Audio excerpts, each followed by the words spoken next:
ठीक है बेटा, स्टार्ट करते हैं हमारा पहला chapter electrostatics for the revision for the NEET. और सबसे पहला क्वेश्चन हमारा है the electric field at a distance x on the axis of an electric dipole is E। Electric field at distance x on the equatorial line is also E। Relation between x and x dash. ठीक है, तो आपको electric field जो है electric dipole के axis पर पता है x डिस्टेंस पे कितना होता है। अगर हम लोग एक डाइपोल बनाए, जैसे हम लोग यहाँ पे लिख रहे हैं सॉल्यूशन, अगर मान लो कि मैंने यहाँ पर एक इलेक्ट्रिक डाइपोल बनाया, ठीक है, तो डाइपोल के एक्सिस पर इलेक्ट्रिक फील्ड का फॉर्मूला एट एक्स डिस्टेंस कितना होता है सबको पता है। अगर मान लो मैंने इस पॉइंट को P मान लिया, तो इस पॉइंट पर इलेक्ट्रिक फील्ड कितना हो जाएगा, ये हो जाएगा 2kp/x³ एक्सिस में, और इसी डायरेक्शन में होता है, सेम डायरेक्शन में। ठीक है, अब अगर मुझसे बोला जा रहा है कि electric field at distance x dash, ये क्या लिखा हुआ है x dash on the equatorial line is also E। तो इक्वेटोरियल लाइन जो है उस पर इलेक्ट्रिक फील्ड का फॉर्मूला हमें पता है। इक्वेटोरियल लाइन पर यहाँ पे मान लो कि मैं Q पॉइंट मान रहा हूँ, और इस पर इलेक्ट्रिक फील्ड का फॉर्मूला अगर मुझसे पूछा जाए x डैश डिस्टेंस पर, तो कितना होता है वो EQ का जो वैल्यू आएगा वो आएगा -kp/x डैश क्यूब। अच्छा, ये जो माइनस है वो डायरेक्शन को शो कर रहा है बेसिकली, कि डाइपोल में एक्सिस पर किसी भी पॉइंट पर इलेक्ट्रिक फील्ड डाइपोल की डायरेक्शन में होता है, और इक्वेटोरियल पोजीशन पर किसी भी पॉइंट पर इलेक्ट्रिक फील्ड ऑपोजिट डायरेक्शन में होता है। और हमें बोला जा रहा है कि दोनों इलेक्ट्रिक फील्ड इक्वल है। ठीक है, तो x और x डैश में रिलेशन निकालो। देखो बेटा, मैं आपको बताता हूं, नीट में बहुत सारे क्वेश्चन सिर्फ ऐसे आते हैं कि आपको इक्वेट करना होता है। बहुत सारे क्वेश्चन, जैसे कम से कम 4-5 क्वेश्चन ऐसे आएंगे जिसमें आपको इक्वेट करना होगा, इस चीज को इस चीज से, और उन दोनों में रिलेशन निकालना होगा। तो ये बिल्कुल सिंपल सी चीज है आपके सामने, यहाँ पे ये दोनों चीजों को आप इक्वेट करोगे।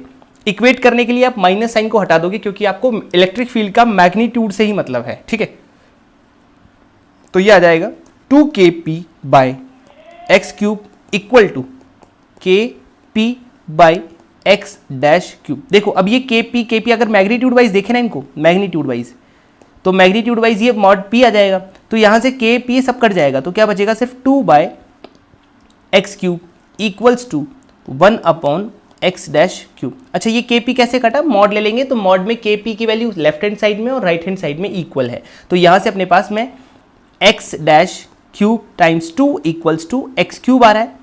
आपको क्या चाहिए, आपको x डैश और x में रिलेशन चाहिए, तो पहला गलत, दूसरा गलत, तीसरा और चौथे में से कोई एक सही हो सकता है। तो x डैश की जो वैल्यू आ रही है आपके सामने वो आ रही है, हाँ, तो यहाँ से x dash equal to x/2⁴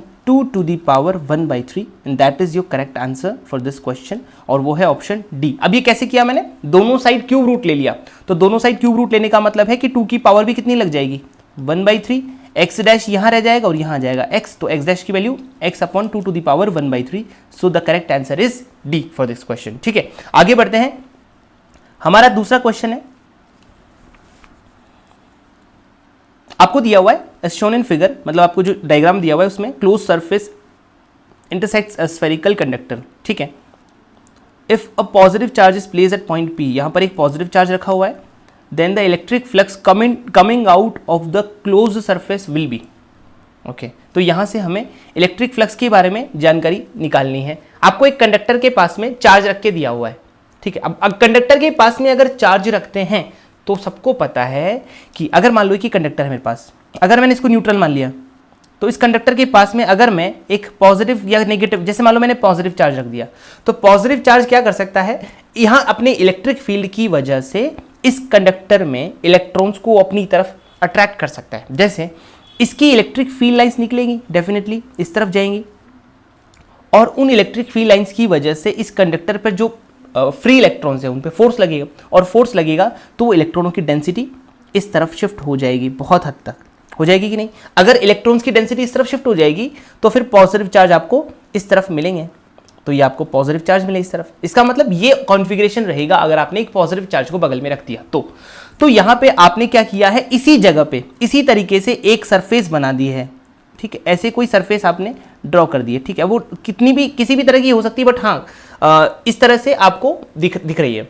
अब आप ये देखिए कि इस सरफेस में अगर आप देखोगे, इस जो ये आपको सरफेस दिख रही है ना, इसको एक तरह से क्या मान लो आप, गॉसियन सरफेस मान सकते हो। गॉसियन सरफेस में अगर आप देखोगे तो यहाँ पे प्लस चार्जेस इस प्रेजेंट है इसमें सारे में, इस गॉसियन सरफेस में सिर्फ पॉजिटिव चार्जेस प्रेजेंट हैं। इसका क्या मतलब है?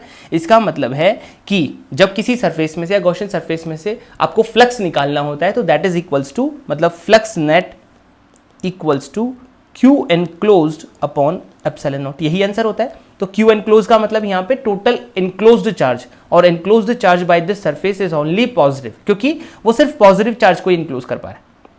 ठीक है, सो यहां से फ्लक्स जो आना चाहिए वो पॉजिटिव आना चाहिए, तो positive should be the answer. So this is the correct answer for this question. ठीक है, आगे बढ़ते हैं। नेक्स्ट क्वेश्चन हमारा है, initially 3 charges are placed at the vertices of an equilateral triangle, suddenly the system is released. Okay, आपके सामने 3 charges रखे हुए हैं ए डिस्टेंस पे, मतलब एक तरह से वो इक्विलेटरल ट्रायंगल के वर्टेक्स पे रखे हुए हैं। Find the speed of every charge when the separation between the charge is 2a। अभी कितनी है a, और थोड़ी देर बाद जब ये 2a हो जाएगी सेपरेशन सबके बीच में, तब आपको तीनों की स्पीड बतानी है। तो एक बहुत इंपॉर्टेंट कॉन्सेप्ट मैं आपको बता रहा हूं बेटा। पहली बात तो इलेक्ट्रोस्टैटिक फोर्स जो है वो एक कंजर्वेटिव फोर्स है। कैसा फोर्स है? Conservative force. और जब सिर्फ और सिर्फ कंजर्वेटिव फोर्सेस लगते हैं पूरे सिस्टम पर, तो एक चीज आप हमेशा ध्यान रखना। देखो, मैं यहां पे 2-3 चीजें आपके साथ डिस्कस करूंगा। पहली चीज, if only conservative forces then total energy conserved.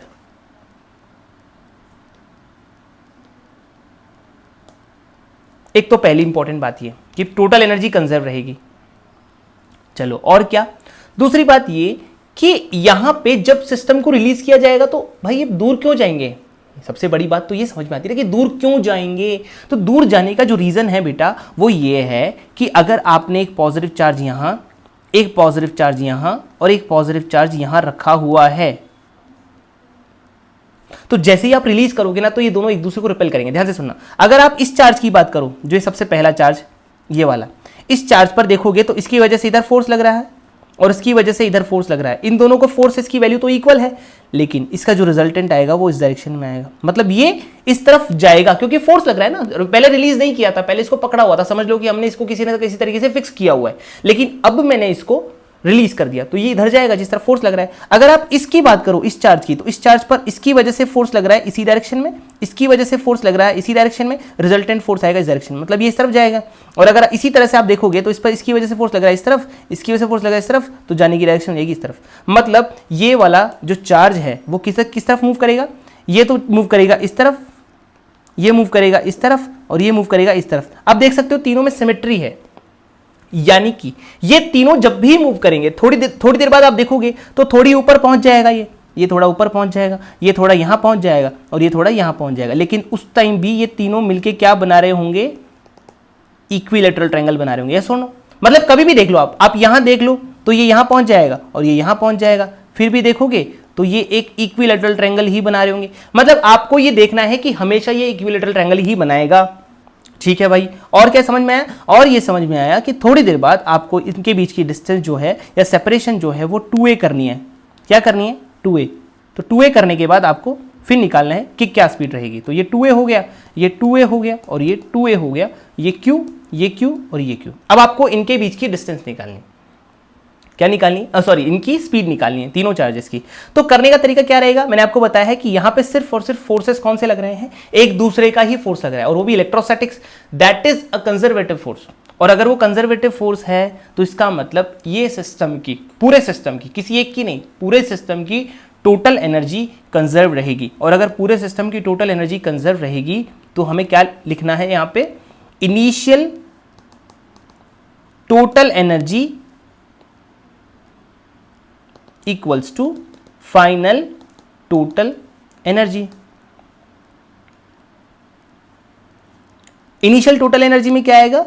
Kinetic energy 1 plus potential energy 1 equals to kinetic energy 2 plus potential energy 2। Kinetic energy 1 तो 0 है, क्यों? क्योंकि प्रारंभ में यानी कि इनिशियली सब रुके हुए थे तो कोई चल नहीं रहा, तो इसका मतलब काइनेटिक एनर्जी तो 0 हो गई। पोटेंशियल एनर्जी की बात करते हैं। आपको पता है पोटेंशियल एनर्जी कैसे निकालते हैं? अगर मेरे पास एक चार्ज यहाँ, एक चार्ज यहाँ, ये Q1 ये Q2, तो इन दोनों के बीच की सेपरेशन मान लो R है, तो पोटेंशियल एनर्जी होती है सिस्टम की K Q1 Q2 bye R। लेकिन यहाँ पर सिस्टम में 3 पार्टिकल हैं, तो आप ये देखोगे कि A बी और सी तीनों की वजह से आपस में जो पोटेंशियल एनर्जी सिस्टम की बन के आएगी वो ऐसे आएगी, आपको पता ही होगा, ये के क्यू स्क्वायर बाई ए।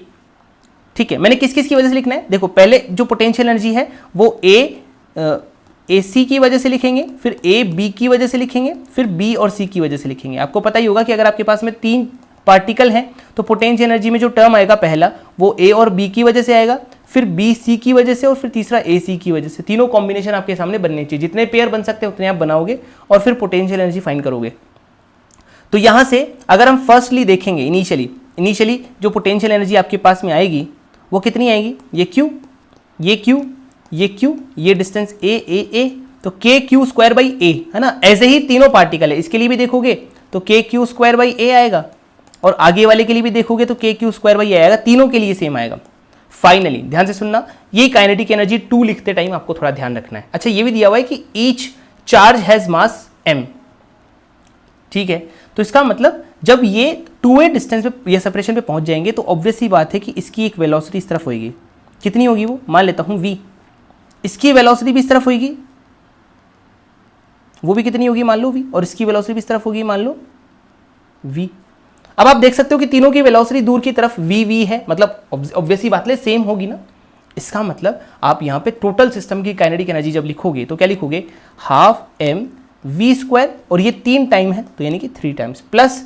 अब यहां पर आपको पोटेंशियल एनर्जी दोबारा लिखना है, तो पोटेंशियल एनर्जी कितनी आएगी बेटा, पोटेंशियल एनर्जी इसकी वजह से मतलब वापस ए बी की वजह से, बी सी की वजह से, ए सी की वजह से और तीनों की वजह से इंडिविजुअली सेम आ रही है, तो एक के लिए लिख दो के Q square by 2a into कर दो 3, हो गया काम। इसका मतलब अब आपका फाइनल आंसर क्या बैठेगा, यहां से फाइनली आंसर आएगा 3k Q square by A minus 3k Q square by 2a equals to 3/2 mv square. अब देखो यहां से अगर आप सॉल्व करोगे तो एलसीएम वगैरह लेके पहले एक काम करते हैं, 3k Q square by A common ले लिया, 1 minus half equals to 3/2 mv square. ये 3 से 3 निपटा है, हाफ यहाँ पे आया और हाफ से हाफ भी कट जाएगा, तो यहाँ से आपका आंसर क्या आएगा, K Q square by M A, ये आएगा K Q square by M A, हाँ, और उसका भी square root, and that is the value of velocity. ठीक है, so this is the speed of each particle when the separation between them is equal to 2a। तो इस तरह से आप सवाल अटेम्प्ट करोगे। ये मैंने थोड़ा एनालिटिकल वे में इसलिए समझाया ताकि आपको हर एक कॉन्सेप्ट समझ में आए, अदरवाइज सवाल तो एक ही लाइन का था, ये सिंपली एनर्जी कंजर्वेशन लगाना है, पर क्यों लगाना है, कैसे लगाना है, कहाँ जाएंगे, कितनी वेलोसिटी होगी, ये सब चीज़ें मैंने इसमें डिस्कस की है। ठीक है, आगे बढ़ते हैं। आपके सामने जो नेक्स्ट क्वेश्चन है वो है electric flux through a surface of area, surface area 100 metre square. ठीक है, मतलब 100 मीटर एरिया है एक्स वाई प्लेन में। एक्स वाई प्लेन का मतलब समझ में आता है जिसमें एक्स और वाई दोनों एक्सेस कंटेन हो जाए, यानी कि आप पहले एक एक्सिस बनाओ, एक्सिस बनाओगे,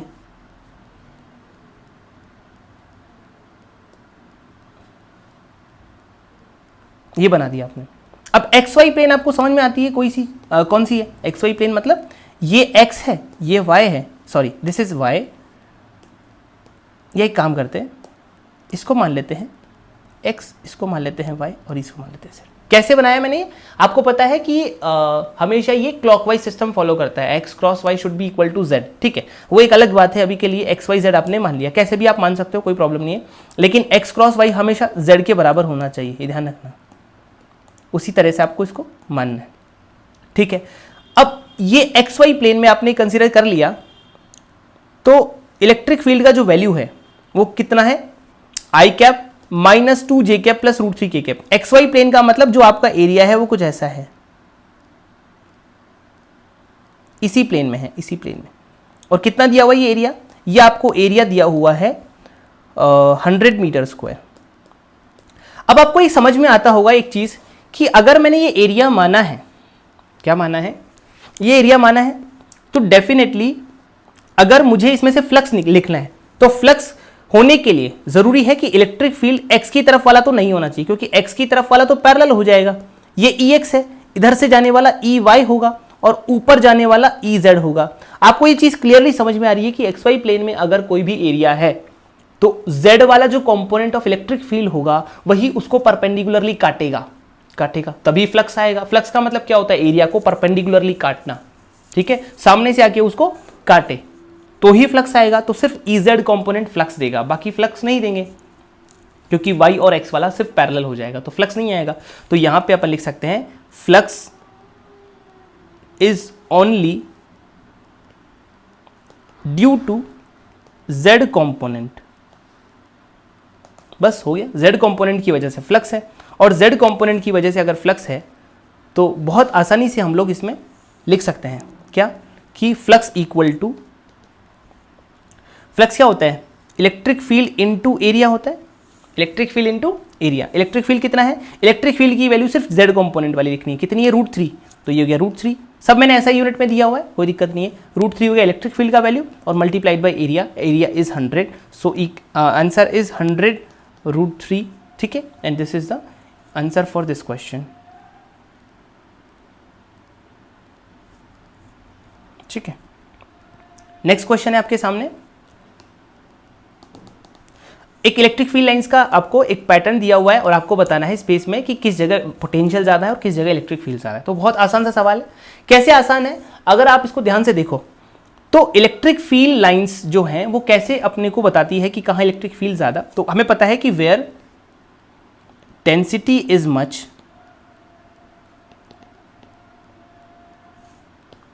electric field is much, yes और नो।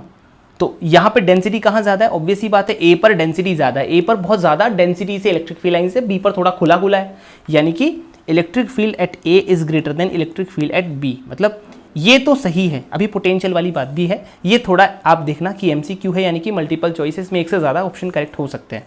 अब पोटेंशियल की बात करते हैं, पोटेंशियल को कैसे देखा जाए, तो मैं आपको एक बहुत इंपॉर्टेंट बात बता रहा हूं कि अगर कभी भी आपको पोटेंशियल के बारे में जानकारी चाहिए इलेक्ट्रोस्टैटिक्स में, तो ध्यान से सुनना, हमेशा फील्ड लाइंस को देखना। किसको देखना, ऑलवेज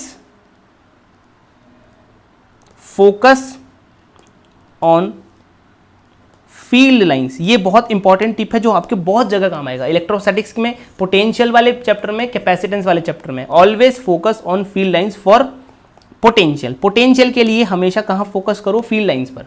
हमेशा ये भी ध्यान रखना कि जैसे आपने ये लाइन बनाई, तो अगर आपने ये लाइन ऐसे बनाई है तो definitely in this direction potential decreases, in the direction of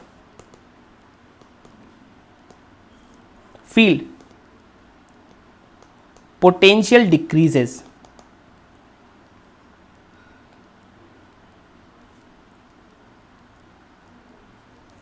ठीक है, अब इस चीज को अपन कैसे समझें, इलेक्ट्रिक फील्ड की डायरेक्शन में पोटेंशियल डिक्रीज है, ऑब्वियस ही बात है, electric field equals to -del-v/del-x होता है। तो यहां पर इसके डिफरेंशिएशन से नेगेटिव वैल्यू आ रही है ना, इसका मतलब ये है कि ये इलेक्ट्रिक फील्ड लाइन की जिधर भी डायरेक्शन होगी ना, उस डायरेक्शन में पोटेंशियल डिक्रीज करेगा। मतलब अगर मैं यहाँ पे एक ए, बी और सी पॉइंट बनाऊं ना, तो ए पॉइंट का पोटेंशियल सबसे ज्यादा है, बी पॉइंट का पोटेंशियल, फिर उसके बाद सी का पोटेंशियल, क्योंकि सी पे तो बहुत कम हो चुका होगा वो, इसका मतलब ये है। तो उसी तरह से आप देखोगे तो यहाँ पर डायरेक्शन इधर से इधर आ रही है, मतलब राइट टू लेफ्ट आ रही है, इसका मतलब लेफ्ट वाले पॉइंट पर पोटेंशियल कम है और राइट वाले पॉइंट पर पोटेंशियल ज्यादा है, यानी कि बी पर पोटेंशियल ज्यादा है और ए पर कम है। ए पर घट चुका है ना बहुत ज्यादा, तो potential at B is greater than potential at A, तो सी ऑप्शन करेक्ट होगा। ठीक है, नेक्स्ट क्वेश्चन देखते हैं।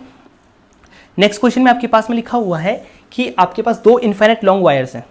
क्या है, दो इनफाइनाइट लॉन्ग वायर्स, और आपको बोला जा रहा है कि उनके बीच में आपने एक चार्ज रखा है। क्या रखा है, चार्ज। अच्छा, अभी देखो दोनों एकदम सेम और सिमिलर वायर्स हैं, दोनों के बीच में आपने एक चार्ज रखा है, ठीक है, और चार्ज जो है वो इक्विलिब्रियम में दिया हुआ है ना, इट इज इन इक्विलिब्रियम।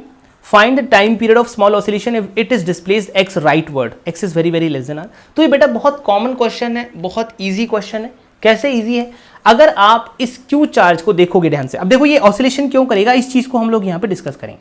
अगर आपने मिड में रखा हुआ है तो दोनों के लिए बराबर है, बराबर डिस्टेंस पे है, दोनों के वजह से फोर्स बराबर लग रहा है, किसी को कोई प्रॉब्लम नहीं है। अचानक मैंने क्या किया भाई, अचानक मैंने क्या किया, इसको थोड़ा सा डिस्प्लेस कर दिया राइटवर्ड। मान लो कि मैंने इसको इधर डिस्प्लेस करके यहाँ पे बना दिया, उससे क्या दिक्कत होगी, उससे दिक्कत ये होगी कि जो इधर वाला वायर है, मैं मान लेता हूं इसको 2 नंबर दे दिया मैंने, इसको मैंने 1 नंबर दे दिया, तो जो 2 वाला वायर है उसके ये पास में आ गया। जैसे ही उसके पास में आया तो उसकी वजह से फील्ड बढ़ जाएगा ना, और उसकी वजह से फोर्स भी बढ़ जाएगा। तो इसका मतलब ये इसको ज्यादा धक्का देगा, क्योंकि दोनों पॉजिटिव है, वायर भी पॉजिटिव, चार्ज भी पॉजिटिव, तो ये रिपेल हमेशा करेंगे, रिपल्शन फोर्स लगेगा। तो इसका मतलब ये जो 2 वाला वायर है ये इसको ज्यादा फोर्स लगाने लगेगा, क्योंकि पहले तो दोनों बराबर लगा रहे थे, लेकिन अब इसकी वजह से इलेक्ट्रिक फील्ड बढ़ गया पास में आने की वजह से, तो फोर्स बढ़ गया। तो ऑब्वियस ही बात है कि ये फोर्स जो अब लगेगा इसको, ये डोमिनेटिंग होगा, क्योंकि दूसरा वाला जो फोर्स लगाएगा ना वो थोड़ा कम होगा कंपैरेटिवली। तो इसका मतलब ये फोर्स डोमिनेटिंग बन गया, राइट लेफ्टवर्ड वाला। जब आप इसको राइट खिसकाओगे तो लेफ्ट वाला फोर्स डोमिनेटिंग हो गया। इसका मतलब मैं लिख सकता हूं सो लेफ्ट फोर्स डोमिनेट्स। अच्छा, ये चीज तब है जब आप इसको राइट खिसकाओगे। अगर आप इसको लेफ्ट खिसकाते तो लेफ्ट वाले वायर की वजह से राइट में लगने वाला फोर्स डोमिनेट करता, तो उसी से अपन लिखते। तो इसका मतलब ये हुआ कि जैसे ही ये इसको इधर खिसकाने की कोशिश करेगा, इसका मतलब ये इसको वापस अपनी मीन पोजीशन की तरफ धकेल रहा है। देखो इनको क्या चाहिए, इनको चाहिए कि फोर्स नहीं लगे, तो इसका मतलब ये कब फोर्स नहीं लगाएगा, जब ये मीन पोजीशन पे रहे, यानी कि इक्विलिब्रियम पे रहे। इसका मतलब ये इसको इधर धकेलेगा, लेकिन धकेलते धकेलते थोड़ा आगे चला जाएगा, फिर वो इधर फोर्स लगाएगा। तो ये ऐसा कंटिन्यूसली चलता रहेगा। ये इधर फोर्स लगाएगा, फिर ये मीन पोजीशन से थोड़ा पीछे आया, फिर वापस ये फोर्स लगाएगा, फिर ये इधर आया, फिर इधर फोर्स लगेगा, फिर इधर फोर्स लगेगा, ऐसा चलता जाएगा और कंटिन्यूसली ये ऑसिलेशन करता रहेगा। उसी की हमें फ्रीक्वेंसी निकालनी। तो जब भी आपको ऑसिलेशन की फ्रीक्वेंसी या टाइम पीरियड निकालने के लिए बोला जाए, तो आपको हमेशा इक्वेशन बनानी होगी। कैसी? आपको 2 चीजें समझनी है। पहली बात तो एक होता है हमारे पास में रीस्टोरिंग फोर्स। क्या होता है रीस्टोरिंग फोर्स? रीस्टोरिंग फोर्स वो फोर्स होता है जो उसको मीन पोजीशन की तरफ लाने का काम करता है। अब आप यहां पे देखोगे तो 2 फोर्स लग रहे हैं इस पे, इस चार्ज पर लग रहे हैं 2 फोर्स। एक फोर्स इधर लगेगा F2 और एक फोर्स लगेगा इधर F1। तो इसमें से लाने वाला काम कौन कर रहा है? F2, लेकिन F1 उसको घटा भी रहा है। यानी कि जो रीस्टोरिंग फोर्स आपको लिखना है वो आएगा F2 minus F1। Mean position इसके बीच में है, ये है मीन पोजीशन, ये वाली। इसकी तरफ लाने के लिए F2 तो लग रहा है, लेकिन F1 उसको घटा भी रहा है। तो यानी कि F2 minus F1 is the restoring force for this concept. तो अगर हमें ये लिखना है तो ये रीस्टोरिंग फोर्स हो जाएगा। और आपको एक चीज पता है कि ए रीस्टोरिंग यानी कि acceleration of restoring should be equal to mod में, मॉड वैल्यू इसकी किसके इक्वल होनी चाहिए? Omega square X. अगर ये ऐसे आ जाता है, या फिर एक्सीलरेशन रीस्टोरिंग जो है वो प्रोपोर्शनल टू एक्स आ जाता है, मतलब समझ लो कि this means it is doing SHM। मतलब ये क्या करेगा? SHM, simple harmonic motion. यहां पे रीस्टोरिंग फोर्स का वैल्यू हमें निकालना है। तो रीस्टोरिंग फोर्स निकालने के लिए हम क्या करेंगे? दोनों की वजह से फोर्स लिख देंगे। अब देखो यहां पे डायग्राम कैसा बनाना है हमें। आपने यहां से चार्ज को शिफ्ट करके यहां पे डिस्प्लेस किया। ये वाली डिस्टेंस ऑब्वियस ही बात है x आगे बढ़ने की वजह से r प्लस एक्स हो गई, क्योंकि पहले डिस्टेंस r थी, x आपने इसको डिस्प्लेस कर दिया, तो ये आगे बढ़ के कितनी हो गई? r plus x. तो बची हुई डिस्टेंस जो आपकी है वो कितनी हो गई बेटा? r minus x. अगर आप इस चार्ज पर देखोगे, q चार्ज पर, ये लैम्डा है, ये लैम्डा है, तो q चार्ज पर जो फोर्स होगा उसकी वैल्यू कितनी होगी? उसकी वैल्यू हो जाएगी, पहले फोर्स लिखना है, फोर्स F2 का वैल्यू कितना होगा? लेफ्ट साइड में होगा 2k lambda by r minus X. ये समझ में आई बात? क्यों? क्योंकि 2k lambda by distance is equal to electric field for a straight long wire. तो स्ट्रेट लॉन्ग वायर की वजह से यही होता है इलेक्ट्रिक फील्ड। इसको अगर हमने चार्ज से मल्टीप्लाई कर दिया तो हमारा काम हो गया। दिस इज F2, और अगर F1 निकालना है तो that is 2k lambda upon r plus x into Q. बात समझ में आ गई? इसका मतलब हमें यहाँ पे करना क्या है बेटा? हमें यहाँ पे करना है F2 माइनस F1। तो यहाँ से देखो 2k lambda Q upon r minus x minus 2k lambda Q upon r plus x, ये हो जाएगा हमारा फाइनल रीस्टोरिंग फोर्स। यही हो जाएगा। अब ये रीस्टोरिंग फोर्स अगर आ गया तो 2k लैम्डा क्यू तो हमें कॉमन लेना है। अब ऊपर नीचे क्या लिखना है? 1 upon r minus x minus 1 upon r plus x. अगर आप इसको थोड़ा सिंप्लीफाई करोगे तो it becomes r plus x minus r minus x upon, नीचे आएगा r square minus x square, और यहाँ आ जाएगा हमारे पास में 2k lambda Q, that is the value of f restoring. और ऑब्वियस ही बात है, अगर आप इसको सॉल्व करोगे तो r से r कट जाएगा, ये बन जाएगा r plus x minus r plus x upon r square minus x square into 2k lambda Q. r से r कट गया तो ये बन जाएगा 2x। 2x का मतलब ये हो जाएगा 4k lambda Q x upon. अच्छा अब देखो ध्यान से, r square minus x square में x दिक्कत दे रहा है, पर आपको एक बहुत अच्छी चीज दी हुई है सवाल में। हमेशा ये दिया हुआ होगा, क्योंकि क्या होता है, ये अप्रॉक्सीमेटली इक्वल मानने से या अप्रॉक्सीमेटली इसको ऑलमोस्ट नेग्लिजिबल मानने से आपका सवाल ही अच्छा बन जाता है। तो x को बहुत छोटा मानने से आप क्या बोलोगे कि ये वाली वैल्यू r के टर्म्स में या r के रेस्पेक्ट में 0 ही है, तो उसको हटा दो, सिर्फ क्या लिख दो? सिर्फ r square. This is the value of f restoring. यहां से अगर आप एक्सीलरेशन रीस्टोरिंग लिखोगे तो आएगा 4k lambda Q X upon R square M, mass से डिवाइड कर दिया, किसके मास से? चार्ज के मास से। M is the mass of charge. अब क्या करना है? अब आपको ए को किससे कंपेयर करना है? ओमेगा स्क्वायर एक्स से। तो अगर आप देखोगे तो एक्स तो यहां पर है ही, बाकी जो लिखा हुआ है वो सारा का सारा क्या है बेटा? Omega square. तो ओमेगा स्क्वायर की वैल्यू आपके सामने आ चुकी है 4k lambda Q upon M R square. अगर ये ओमेगा आ चुका है तो टाइम पीरियड का फॉर्मूला आपको पता ही है, that is 2 pi by omega. क्या होता है? 2 पाई बाई ओमेगा। अगर 2 पाई बाई ओमेगा होता है तो हम क्या लिख सकते हैं? हम लिख सकते हैं कि time period equals to 2 pi by omega की वैल्यू क्या है? ओमेगा की वैल्यू मतलब रूट लेना पड़ेगा आपको, तो रूट लोगे तो क्या आएगा? 4k lambda Q upon M R square. ऊपर बन के क्या आ जाएगा? 2 pi under root M R square upon 4k lambda Q, and that is the value of time period. तो इस तरह से हमें टाइम पीरियड फाइंड करना है फॉर दिस क्वेश्चन। इस तरह के जब भी सवाल मिलेंगे हमेशा रीस्टोरिंग फोर्स, ध्यान से सुनना, कभी भी आपको किसी और चैप्टर में एसएचएम के लिए टाइम पीरियड निकालना पड़े तो हमेशा टाइम पीरियड निकालने के लिए एक्सीलरेशन रीस्टोरिंग या फोर्स रीस्टोरिंग लिखो, उसको इक्वेट करो ओमेगा स्क्वायर एक्स के एक्सीलरेशन को, ठीक है। उसके बाद ओमेगा आ गया, ओमेगा आ गया तो वही टाइम पीरियड निकालने के लिए सीधा सीधा साधन है, ठीक है। इस तरह से हमें सवाल करना है। नेक्स्ट क्वेश्चन हमें दिया हुआ है, उसमें बोला गया है कि इलेक्ट्रिक फील्ड है यूनिफॉर्म। इलेक्ट्रिक फील्ड यूनिफॉर्म है। देखो जब पैरेलल लाइंस बनी हुई ना तो नहीं भी बोला जाए तो वो यूनिफॉर्म ही मानना है, यूनिफॉर्म ही मानना है। अगर मान लो कि टेढ़ी मेढ़ी लाइंस हैं और कम ज्यादा डेंसिटी है, डिस्टेंसेस कम ज्यादा है तो नॉन यूनिफॉर्म है, लेकिन यहाँ पर पैरेलल है तो इलेक्ट्रिक फील्ड यूनिफॉर्म हो गया। तो rotate the given dipole from given situation to. अब यहां से आपको क्या करना है, इसको इलेक्ट्रिक फील्ड के पैरेलल लाने में कितना काम करना पड़ेगा, work done by electric field, मतलब मुझे work done by electric field find करना है। पहले work done by electric field देख लेते हैं कि क्या होता है, तो आपको थोड़ा बहुत आइडिया होना चाहिए। मैं थोड़ा बता देता हूं आपको। Work done by external force, ये एक अलग बात है, ये होता है आपका U final minus U initial, मतलब चेंज इन पोटेंशियल एनर्जी। ये क्या होता है, change in potential energy. This is the work done by external force, this is the formula, बहुत इंपॉर्टेंट है, ये आपको याद रखना है, work done by external force.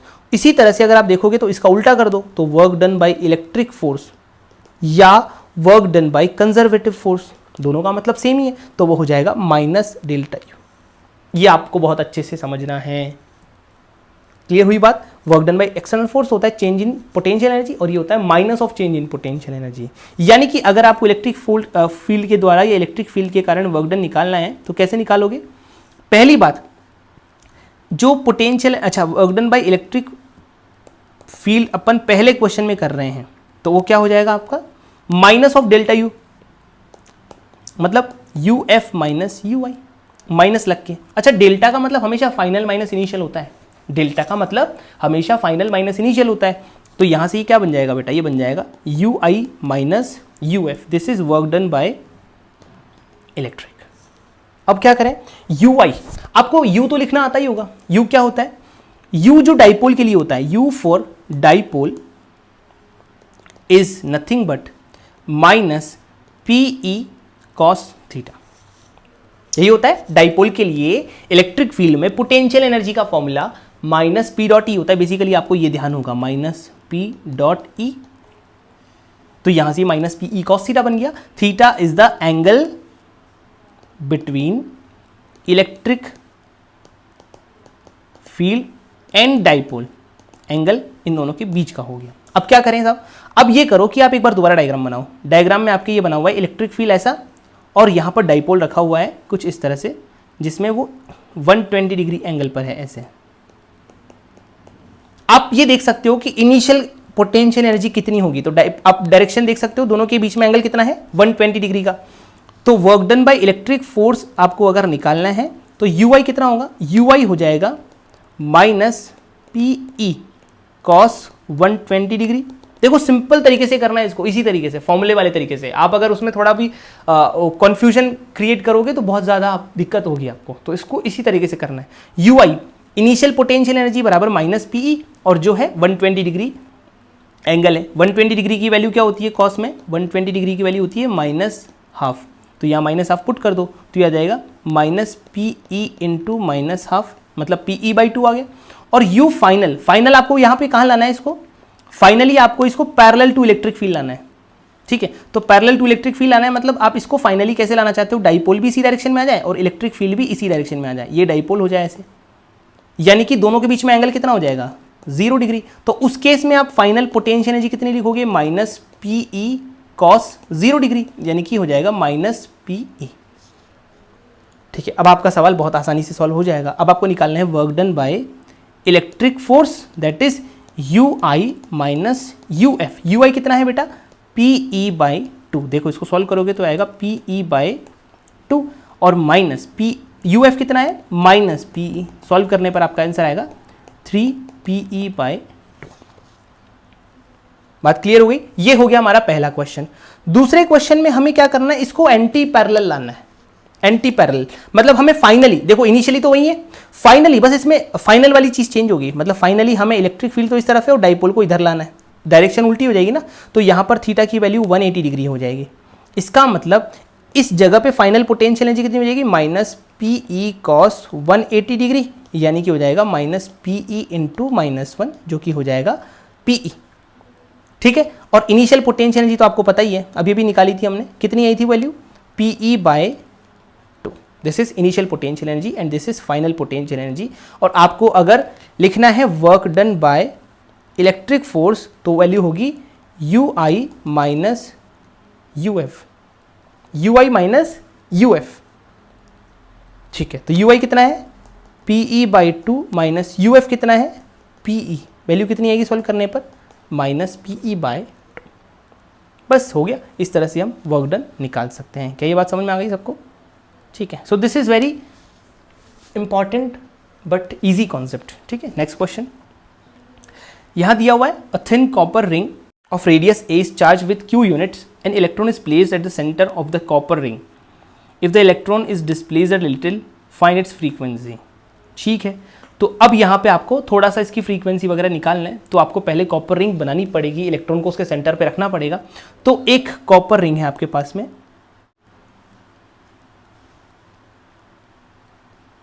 आपने मान लो एक कॉपर रिंग बना दिया, ठीक है।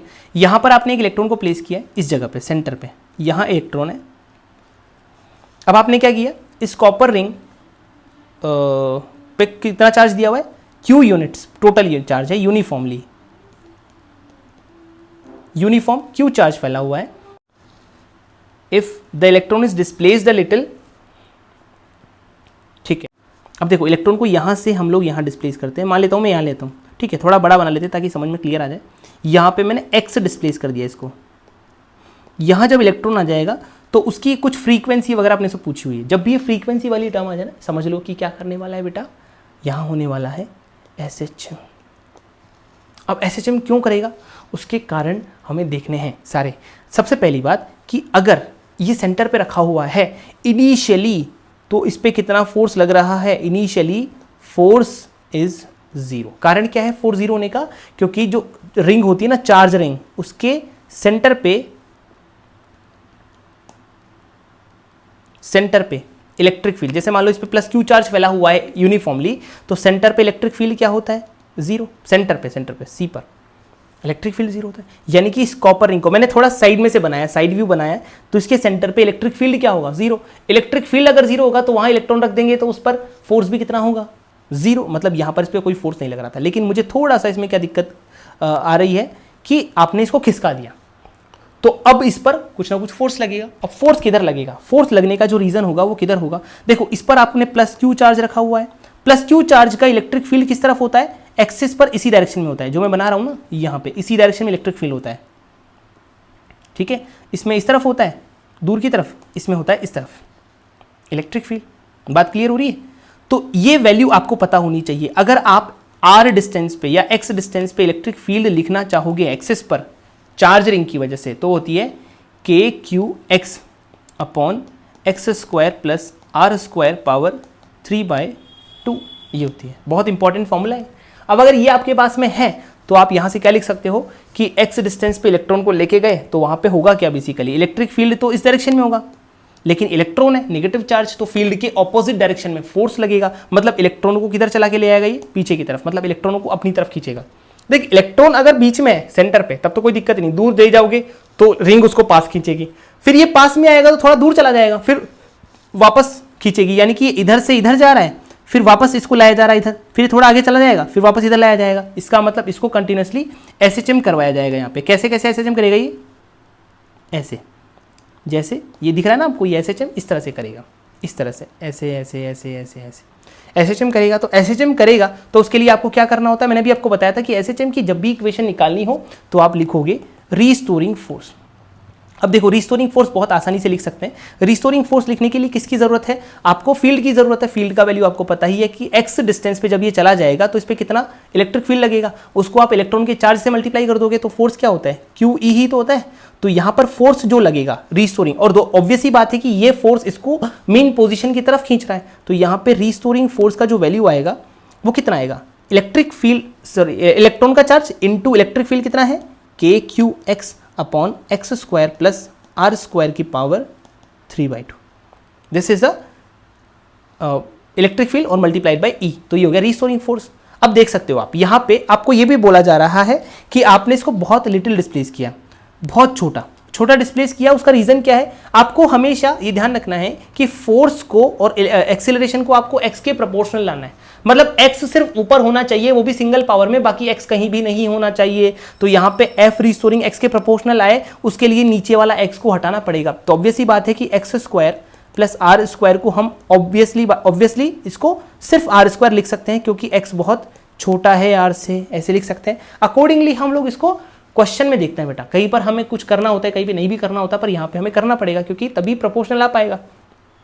ठीक है, अब ये कर चुके हैं तो अब क्या करें, बस हो गया काम। अब आपका जो क्वेश्चन है वो ऐसा बन चुका है कि F restoring equals to E times KQX upon, नीचे क्या आएगा, एक्स स्क्वायर वाला टर्म तो हट गया, सिर्फ आर स्क्वायर, और आर स्क्वायर की पावर अगर आप 3/2 रखोगे तो आपका वैल्यू क्या बनेगा, F restoring equals to EKQX upon R cube. अगर आप डिवाइड कर दोगे मास से तो आपको मिल जाएगा, मास मतलब इलेक्ट्रॉन का मास से, तो उससे क्या मिल जाएगा, Me का मतलब इलेक्ट्रॉन का मास, तो आ जाएगा EKQX upon mass into R cube.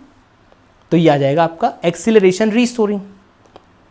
और अगर ये आ चुका है तो ये एक्स के प्रोपोर्शनल आ चुका है, क्योंकि बाकी सब तो कांस्टेंट है ना। देख लो EKQ है ना, और MR सब कांस्टेंट है, इसका मतलब बाकी सब कांस्टेंट है, तो हटाओ। तो यानी कि ए रिस्टोरिंग किसके बराबर होना चाहिए बेटा, ओमेगा स्क्वायर एक्स। एक्स तो अलग से हो गया तो ओमेगा स्क्वायर बाकी सबके बराबर हो गया। तो ओमेगा स्क्वायर की वैल्यू किसके बराबर आ रही है, EKQ अपॉन MER क्यूब, ये आ रहा है ओमेगा स्क्वायर का वैल्यू। ठीक है, अब अगर आप टाइम पीरियड निकालोगे तो टाइम पीरियड का वैल्यू आएगा 2π/ओमेगा। तो वो कितना बनेगा, वो बनेगा आपका 2π, ओमेगा का मतलब उल्टा कर दो इसको, MER क्यूब अपॉन EKQ, ये हो जाएगा हमारा टाइम पीरियड। बस दैट्स इट, इस तरह से हमें टाइम पीरियड निकालना है। क्लियर हुई बात, सवाल आप आराम से देखोगे तो आपको अच्छे से क्लियर होगा, और बहुत अच्छे अच्छे कॉन्सेप्ट इसमें सीखने को मिलेंगे, तो अच्छे से इसको देखिए। नेक्स्ट क्वेश्चन हमारे पास में है, find the electric field strength. अच्छा, हमें इलेक्ट्रिक फील्ड की स्ट्रेंथ फाइंड करनी है, और कुछ इक्विपोटेंशियल सरफेसेस आर गिवन, मतलब इक्विपोटेंशियल सरफेसेस आर दी हुई हैं। तो ये इक्विपोटेंशियल सरफेस है, ये वाली, इसको मैं 1 बोल देता हूँ, इसको मैं 2 बोल देता हूँ, इसको मैं 3 बोल देता हूँ। यहाँ पर इक्विपोटेंशियल सरफेसेस गिवन है, तो ठीक है, हमें निकालना है कि इलेक्ट्रिक फील्ड कितना होगा। तो ऑब्वियस ही बात है कि इलेक्ट्रिक फील्ड पोटेंशियल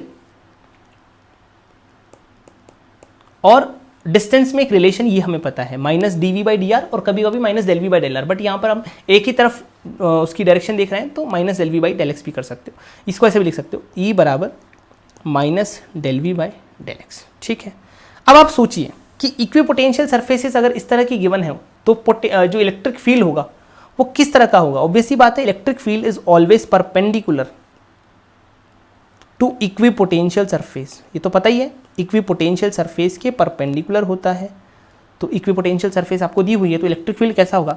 अभी दूसरी चीज, यहां पर 10 है, यहां 20 है, यहां 30 है, तो इलेक्ट्रिक फील्ड या तो ऐसा हो सकता है या फिर ऐसा हो सकता है, क्योंकि परपेंडिकुलर में तो ऐसे ऐसे बनेंगे ना, तो या तो ऐसा बनाओ या फिर ऐसा बनाओ। अब ये चीज़ भी आपको बताई हुई है मैंने कि पोटेंशियल इलेक्ट्रिक फील्ड की डायरेक्शन में घटता है। इलेक्ट्रिक फील्ड की डायरेक्शन अगर मैंने ये ली, जैसे मान लो मैं 1 और 2 में से कुछ एक लूंगा, तो 1 वाले की वजह से तो क्या होना चाहिए, पोटेंशियल घटना चाहिए था आगे जाने पर, लेकिन 10 से 30 बढ़ रहा है, तो इसका मतलब 1 वाला नहीं होगा। कौन सा वाला होगा, सिर्फ 2 वाला। तो 2 वाले में क्या हो रहा है, एकदम सही आ रहा है, तो ये 1 वाला हटा दो।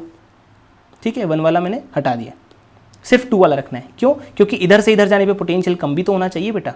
ये 30 है, ये 20 है और ये 10 है, ऐसे होना चाहिए। तो इसका मतलब इलेक्ट्रिक फील्ड की डायरेक्शन तो डेफिनेटली यही रहेगी।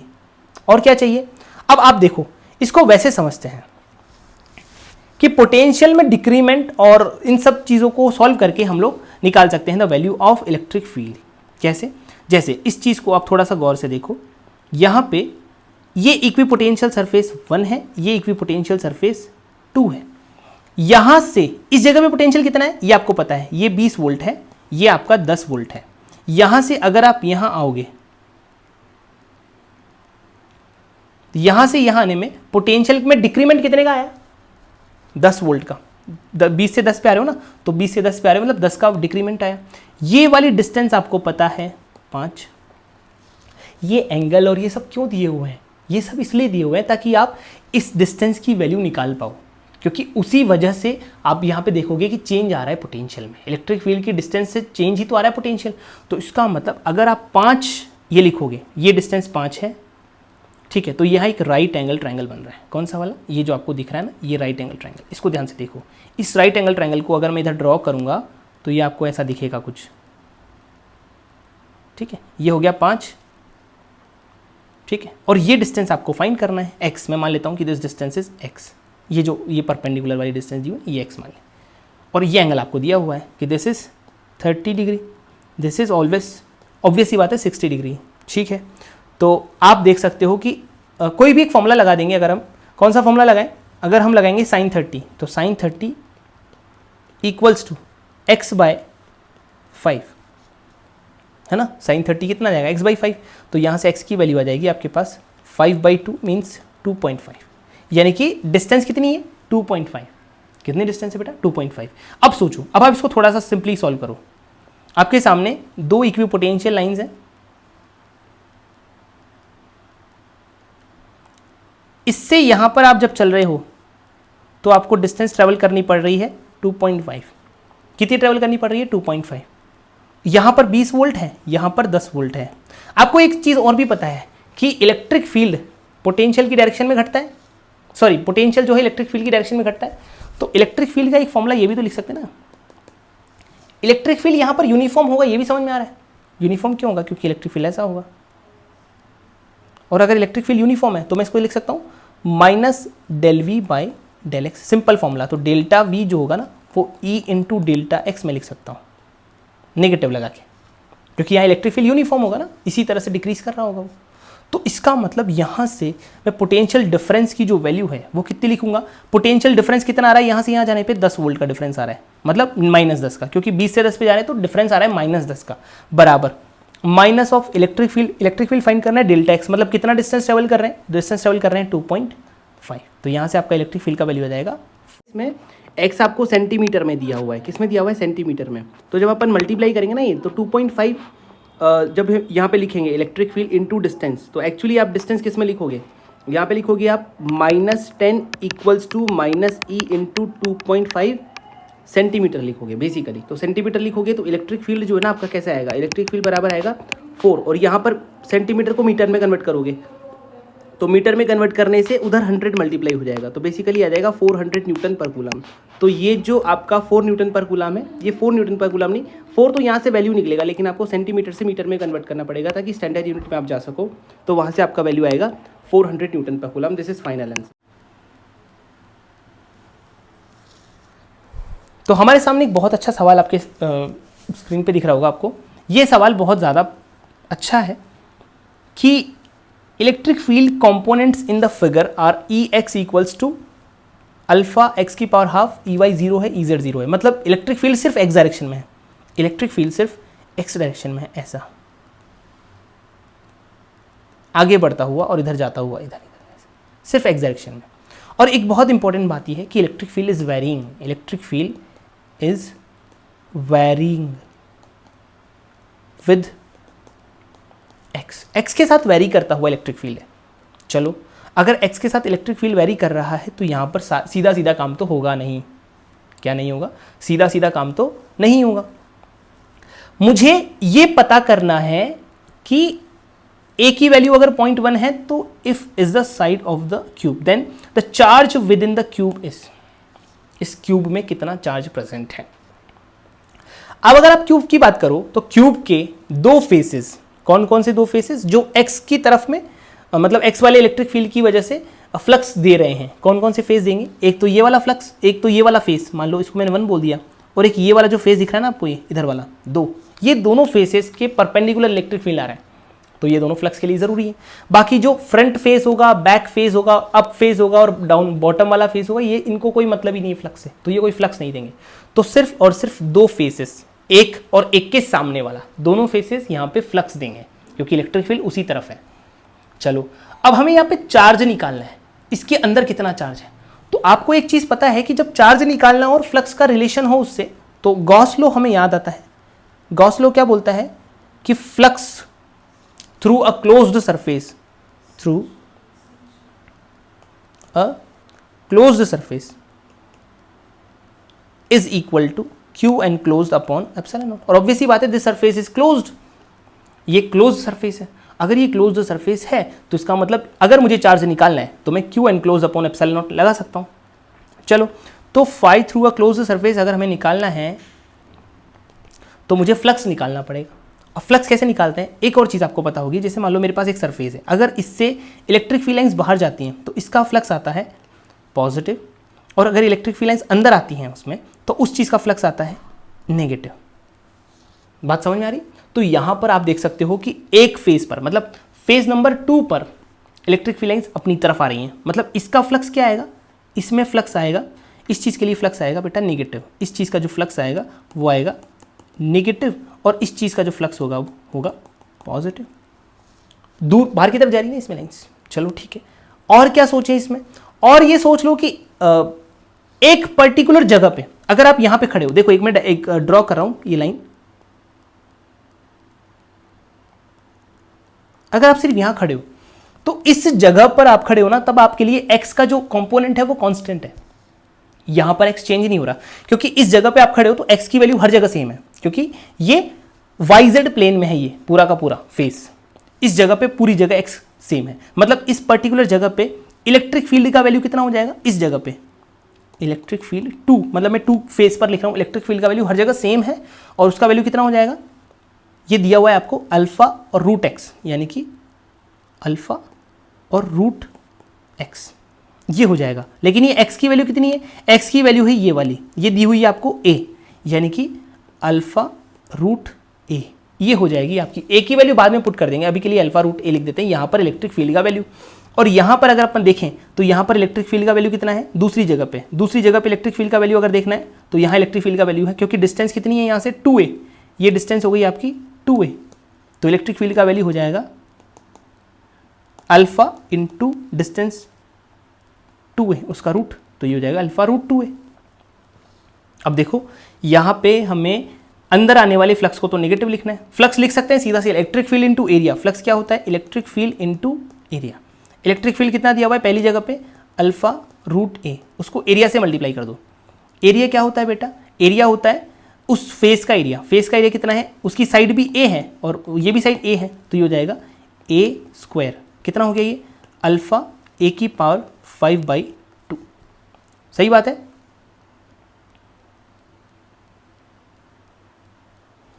ओके अब अगली जो चीज़ है मेरे पास, ये 5/1 है, 5/2 अगर हमें निकालना है, ये 5/2 है, सॉरी दिस इज 5/2, और ये नेगेटिव आना चाहिए, क्या होना चाहिए, नेगेटिव, क्योंकि अंदर आ रहा है तो ये वैल्यू नेगेटिव आएगी। और 5/1 अगर हम निकालेंगे, 5/1 वेरी इजी, 5/1 कितना आएगा, alpha into root 2a into a square, ठीक है, तो सब चीज़ सेम है, तो ये जाएगा अल्फा a की पावर 5/2, इसको रूट 2 से और मल्टीप्लाई करना पड़ेगा, बस इतना ही डिफरेंस है।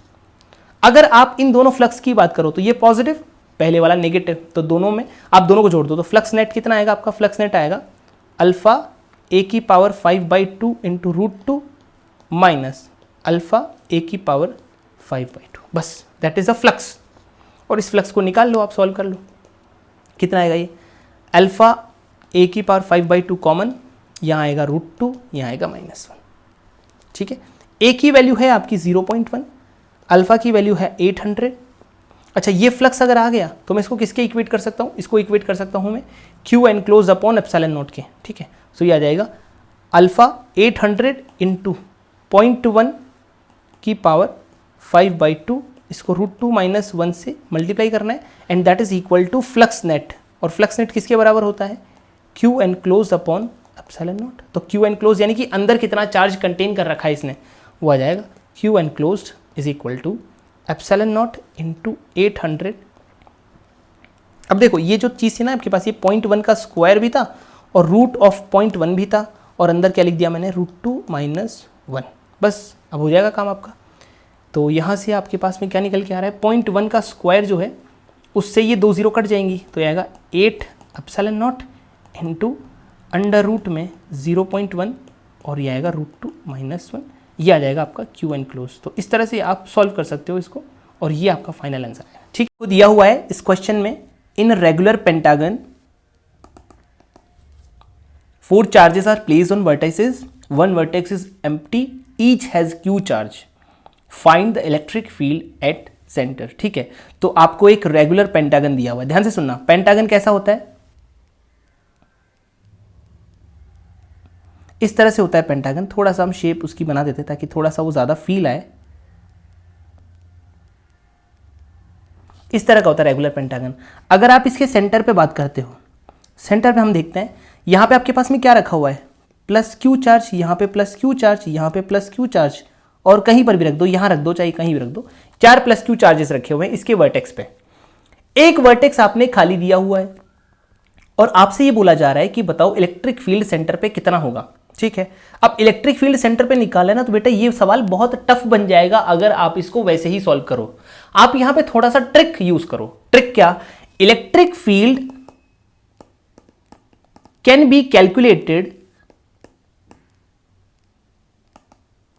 Using principle of superposition.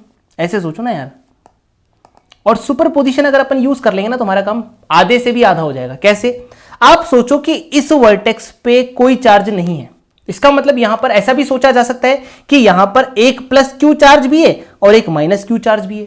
उसका कारण क्या है, उसका कारण यह है कि आप इसको कॉम्बिनेशन मान लो कि 0 का मतलब है 1 - 1, मतलब एक +q चार्ज और एक -q चार्ज दोनों मिला के ओवरऑल 0 हो गया। इसका मतलब ऐसा मान सकते हो। इससे क्या फर्क पड़ेगा, इसका मतलब ये हो गया कि आप प्रिंसिपल ऑफ सुपरपोजिशन का यूज कैसे कर रहे हो। इसका यूज इस तरह से कर रहे हो कि आप इस पेंटागन का जो फॉर्मेशन है वो ऐसे देखोगे कि एक पेंटागन है जिसमें आपके पास में हर जगह +q चार्ज रखे हुए हैं, और उसके साथ में एक पेंटागन ऐसा है जिसमें सिर्फ और सिर्फ इस वाले वर्टेक्स पे -q चार्ज रखा हुआ है। इन दोनों को इलेक्ट्रिक फील्ड अगर आप ऐड कर दोगे किसी भी पॉइंट पर, जैसे मान लो मैं सेंटर पे निकालना चाह रहा हूं, तो सेंटर मान लो P मान लिया, तो इसकी वजह से जो आएगा, इसकी वजह से और इसकी वजह से अगर दोनों को ऐड कर दिया तो एक्चुअली वो इसी की वजह से जो आना चाहिए वो आ जाएगा।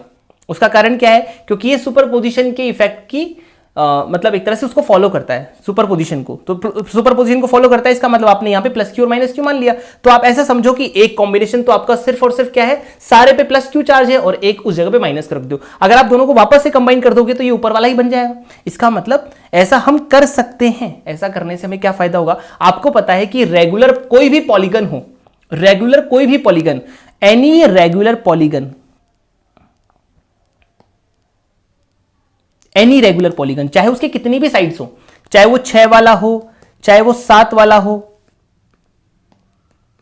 7 वाला हो या 8 वाला हो या n हो, मतलब मैं n बना देता हूं, n साइड्स पॉलीगन है ना, उसमें अगर पॉलीगन की बात की जाती है तो आप एक जनरल चीज मान सकते हो कि रेगुलर पॉलीगन है। और रेगुलर पॉलीगन के लिए हर चीज सिमेट्रिक होती है। सेंटर पे मतलब वो देख सकते हो कि हर पॉइंट पर आपने चार्ज रख दिया ना तो सेंटर पे हर जगह से वो सिमेट्रिक हो जाएगा। तो इसका मतलब सेंटर पर इलेक्ट्रिक फील्ड क्या आएगा, उसकी वजह से 0। यानी कि ये जो 5 चार्जेस है इसकी वजह से इलेक्ट्रिक फील्ड एट सेंटर कितना आएगा, 0। और यहां पे से मैं इलेक्ट्रिक फील्ड की वैल्यू निकाल सकता हूं और वह वैल्यू आएगी इस तरफ। कितनी आएगी वो वैल्यू सेंटर पे, के क्यू बाय, ये जो भी वैल्यू है, मान लो ये डिस्टेंस आर है, हालांकि सवाल में नहीं दिया हुआ है, पर मैं मान लेता हूं कि centre is at R distance from vertex, ठीक है। तो ये आप यहां लिख लोगे तो उसके बाद आपकी वैल्यू कितनी आ जाएगी, K Q by are square.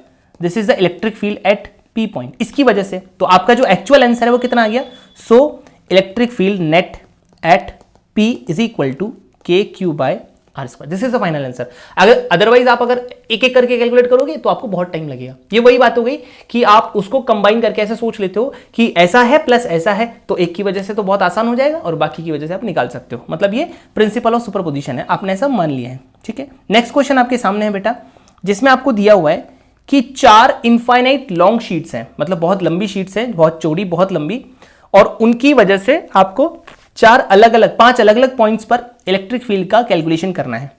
Figure में सब कुछ दिया हुआ है, P Q R S T, सब पॉइंट्स पर आपको क्या निकालना है, इलेक्ट्रिक फील्ड निकालना है और उनको कंपेयर करना है कि किस पर ज्यादा है किस पे कम है। तो आप बहुत आसानी से इसको कर सकते हो। पहले मैं आपको एक चीज बता दूं कि एक इनफाइनाइट लॉन्ग शीट जिसका एक सिग्मा है, उसका सरफेस चार्ज डेंसिटी, तो उसकी वजह से इलेक्ट्रिक फील्ड जो होता है ना किसी भी पॉइंट पर, जैसे मान लो मैंने ये पॉइंट ए ले लिया, तो इस पर इलेक्ट्रिक फील्ड का जो वैल्यू होगा वो सिग्मा बाई 2 एप्सिलॉन नॉट होगा। कितना होगा, सिग्मा बाई 2 एप्सिलॉन नॉट। और does not depend on distance. Important चीज क्या है, does not depend on distance, मतलब कहीं पर भी होता है, मतलब ये डिस्टेंस से मतलब ही नहीं है, आपको सिर्फ साइड से मतलब है कि किस साइड प्रेजेंट है, और साइड से मतलब भी सिर्फ इसलिए कि डायरेक्शन आती है इस वजह से, बाकी और किसी भी चीज से कोई मतलब नहीं है। यानी कि इधर वाली पॉइंट पर अगर आप देखेंगे तो इलेक्ट्रिक फील्ड इधर आएगा, इधर वाले पॉइंट पे देखेंगे तो दूर की तरफ आएगा, अगर ये पॉजिटिव चार्ज है तो। और अगर ये नेगेटिव चार्ज डेंसिटी वाली होती तो ऊपर वाले पॉइंट पर अपनी तरफ आता और नीचे वाले पॉइंट पर भी अपनी तरफ आता, ऐसा आता। बस इतना डिफरेंस आप ध्यान रखोगे तो आपका काम हो जाएगा। अब देखो, आप electric field at P point निकालते हैं हम सबसे पहले। पी पॉइंट पे इलेक्ट्रिक फील्ड निकालेंगे तो हर एक शीट की वजह से निकाल के, बिकॉज इलेक्ट्रिक फील्ड जो कॉन्सेप्ट है वो सुपरपोजिशन का पालन करता है, बेसिकली उसको फॉलो करता है, तो हम सबका अलग अलग निकाल के उसको ऐड कर सकते हैं। तो पी पर देखो सबकी वजह से निकालते हैं। 2 सिग्मा की वजह से किधर आएगा, ऊपर। -4 सिग्मा की वजह से किधर आएगा, नीचे। आप सबके लिए लिखते जाओगे, ठीक है, अलग अलग लिखने की जरूरत नहीं है, आप ऐसे लिखते जाओगे। मैं बता रहा हूं आपको। सबसे पहले electric field at P point कितना आएगा, 2 सिग्मा बाय 2 एप्सिलॉन नॉट ऊपर की तरफ, फिर आएगा 4 सिग्मा बाय 2 एप्सिलॉन नॉट, क्योंकि नेगेटिव चार्ज है सेकंड वाला, ये वाली जो प्लेट है ये नेगेटिव चार्ज वाली है, तो इसकी वजह से आएगा डाउनवर्ड आएगा। फिर minus sigma bye 2 epsilon not, ये भी डाउनवर्ड आएगा क्योंकि ये नेगेटिव प्लेट है। नेगेटिव प्लेट है तो पी पॉइंट पर इलेक्ट्रिक फील्ड अपनी तरफ होगा, और 3 सिग्मा की वजह से दूर की तरफ, तो आएगा 3 सिग्मा बाय 2 एप्सिलॉन नॉट दूर की तरफ। आप इन सबको देख लो, जो जो एक डायरेक्शन में उनको जोड़ दो, जो जो दूसरी डायरेक्शन में उनको हटा दो, तो यानी कि ये दोनों एक डायरेक्शन में, ये 2 और ये 3, कितना हो जाएगा 5, और ये कितना आ जाएगा 5, यानी कि दोनों मिलके खत्म, यानी कि electric field at P point is equal to 0। अब आप निकालोगे क्यू पॉइंट पर, तो इलेक्ट्रिक फील्ड क्यू पॉइंट पर कितना आएगा बेटा, क्यू पॉइंट पर अगर आपको निकालना है तो 2 सिग्मा की वजह से आएगा नीचे, -4 सिग्मा की वजह से भी आएगा नीचे, माइनस सिग्मा की वजह से किधर आएगा, अपनी तरफ ही, सही बात है, और 3 सिग्मा की वजह से आएगा ऊपर। चलो अपन डायग्राम दोबारा बना लेते हैं ताकि थोड़ा सा आसानी से हम सवाल कर सकें। देखो ये आपके पास प्लेट्स हैं, ऐसी बना दो 4 प्लेट्स, ये पॉइंट है आपका Q, ये पॉइंट है जो मैंने बनाया, ये पॉइंट आपका Q है, इस पॉइंट पर हमें निकालना है। तो आपका सबसे पहले ऊपर हो गया 2 सिग्मा, फिर है -4 सिग्मा, फिर माइनस सिग्मा, फिर है 3 सिग्मा। तो इस पॉइंट पर इलेक्ट्रिक फील्ड निकालेंगे तो 2 सिग्मा की वजह से नीचे आएगा, -4 सिग्मा की वजह से भी नीचे आएगा, माइनस सिग्मा की वजह से भी नीचे आएगा, और 3 सिग्मा की वजह से ऊपर आएगा, ठीक है, और 2 सिग्मा की वजह से भी नीचे आएगा। तो देख सकते हो वैल्यू कितनी आएगी, 2 सिग्मा बाई 2 एप्सिलॉन नॉट नीचे, फिर आएगा 4 सिग्मा बाई 2 एप्सिलॉन नॉट, ये भी नीचे, सिग्मा बाई 2 एप्सिलॉन नॉट, ये भी नीचे, और 3 सिग्मा बाई 2 एप्सिलॉन नॉट, ये आएगा बेटा ऊपर की तरफ। तो यहां से आपका वैल्यू निकल के आ जाएगा टोटल 2 4 6 और 1 7 नीचे की तरफ, 3 ऊपर की तरफ, यानी कि 4 sigma by 2 epsilon not downward. ये आ गया आपका क्यू पर इलेक्ट्रिक फील्ड। उसके बाद आप निकाल लोगे मान लो आर पर, तो आर पर कितना आएगा, आर पर देखोगे तो यहां पे निकाल सकते हैं हम। आर पॉइंट कहां है, आर पॉइंट है यहां, तो आर पॉइंट अगर यहां है, ऊपर है 2 सिग्मा, फिर है -4 सिग्मा, फिर माइनस सिग्मा, फिर है 3 सिग्मा। तो इस पॉइंट पर इलेक्ट्रिक फील्ड देखेंगे तो 2 सिग्मा की वजह से डाउनवर्ड, -4 सिग्मा की वजह से अपवर्ड, मतलब 2 सिग्मा बाई 2 एप्सिलॉन नॉट, ये आएगा डाउनवर्ड, फिर आएगा 4 सिग्मा बाई 2 एप्सिलॉन नॉट, क्योंकि 4 सिग्मा वाली नेगेटिव प्लेट है तो ऊपर की तरफ आएगा, माइनस सिग्मा वाली अपनी तरफ लेगा, यानी कि 2 सिग्मा बाई 2 एप्सिलॉन नॉट अपनी तरफ, और 3 सिग्मा बाई 2 एप्सिलॉन नॉट आएगा अपवर्ड। किस तरफ आएगा? अपवर्ड। बस हो गया, जो अपवर्ड है उनको जोड़ दो, 4 और 3 7, और नीचे आएगा 3, यानी कि 4 sigma by 2 epsilon not upward. समझ में आ गई बात? फिर निकालते हैं ES, वापस से प्लेट्स बना दो, ये 4 प्लेट्स हो गई, और आपको वैल्यू क्या क्या दी हुई है सब पता है, 2 sigma minus 4 sigma minus sigma और 3 सिग्मा, और आपको पूछा जा रहा है इस पॉइंट पर, S पॉइंट पर इलेक्ट्रिक फील्ड। तो electric field eight S point कितना आएगा? देखो 2 सिग्मा की वजह से नीचे, माइनस 4 सिग्मा की वजह से ऊपर, माइनस सिग्मा की वजह से भी ऊपर, और 3 सिग्मा की वजह से भी ऊपर। तो 2 sigma by 2 epsilon not downward, 4 sigma by 2 epsilon not upward, sigma by 2 epsilon not upward, और 3 सिग्मा बाई 2 एप्सिलॉन नॉट भी अपवर्ड। तो अपवर्ड वाले सारे जोड़ दो, 7 और 1 8, उसमें से 2 गया 6, यानी कि आएगा 6 sigma by 2 epsilon not upward. और लास्ट पॉइंट जो हमारा बचा हुआ है वो है T। तो T वाला पॉइंट हम निकाल सकते हैं यहाँ पे, वो पॉइंट है यहाँ पे, ऊपर दिया हुआ है आपको 2 sigma minus 4 sigma minus sigma और फिर है 3 सिग्मा। आप T पर निकालोगे तो 2 सिग्मा की वजह से नीचे, माइनस 4 सिग्मा की वजह से ऊपर, माइनस सिग्मा की वजह से भी ऊपर, और 3 सिग्मा की वजह से नीचे। ऑब्वियसली बात है 3 सिग्मा की वजह से इलेक्ट्रिक फील्ड दूर की तरफ आएगा, 2 सिग्मा की वजह से भी दूर की तरफ आएगा, माइनस 4 सिग्मा की वजह से उसकी तरफ आएगा, और माइनस सिग्मा की वजह से भी उसकी तरफ आएगा। तो वैल्यू कितनी आएगी? 2 sigma by 2 epsilon not downward, 3 sigma by 2 epsilon not downward, 4 sigma by 2 epsilon not upward, sigma by 2 epsilon not upward. समझ में आ गई बात? तो कितना आ गया ये 5, और उधर से 5, यानी कि ये वैल्यू हो गई 0। T पर कितना आ गया? 0। देख सकते हो आप, 4 1 5, ठीक है, तो इसका वैल्यू आ गया 0, यानी कि आप देख सकते हो P पर और T पर बराबर बराबर है, यानी कि फाइनली आपका जो आंसर आएगा वो क्या आएगा बेटा? इलेक्ट्रिक फील्ड एट P बराबर इलेक्ट्रिक फील्ड एट T।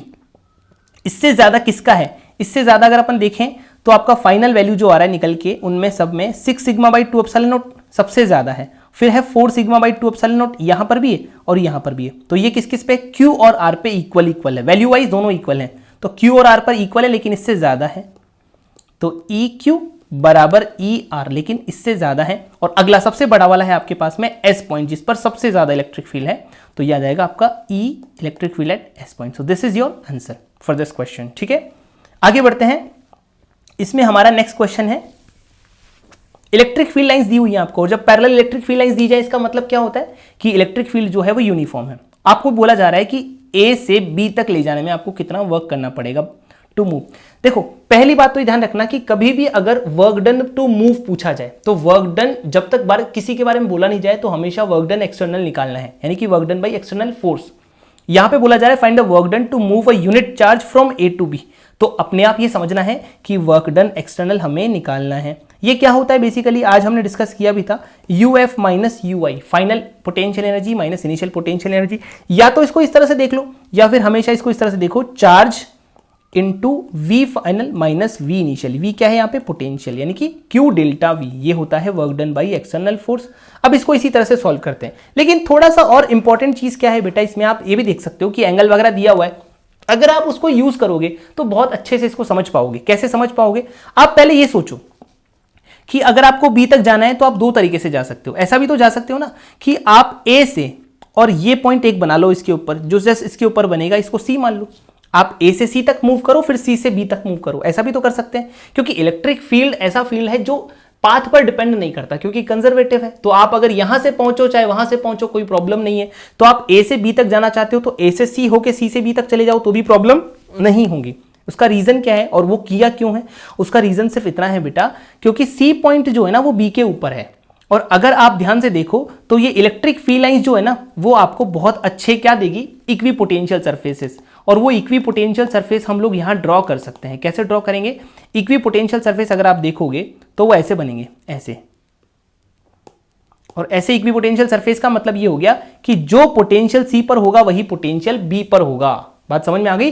जैसे जो जब एकदम सीध में ना पॉइंट ऊपर नीचे तक, उन सब पे पोटेंशियल क्या होगा? इक्वल, क्योंकि वो एक ही इक्वी पोटेंशियल सरफेस पर प्रेजेंट है, यानी कि C पर B पर एक होगा। अगर मान लो यहां कोई एक और पॉइंट होता, मान लो R और S, तो इन दोनों पर सेम होता, पर वो C से अलग होता डेफिनेटली।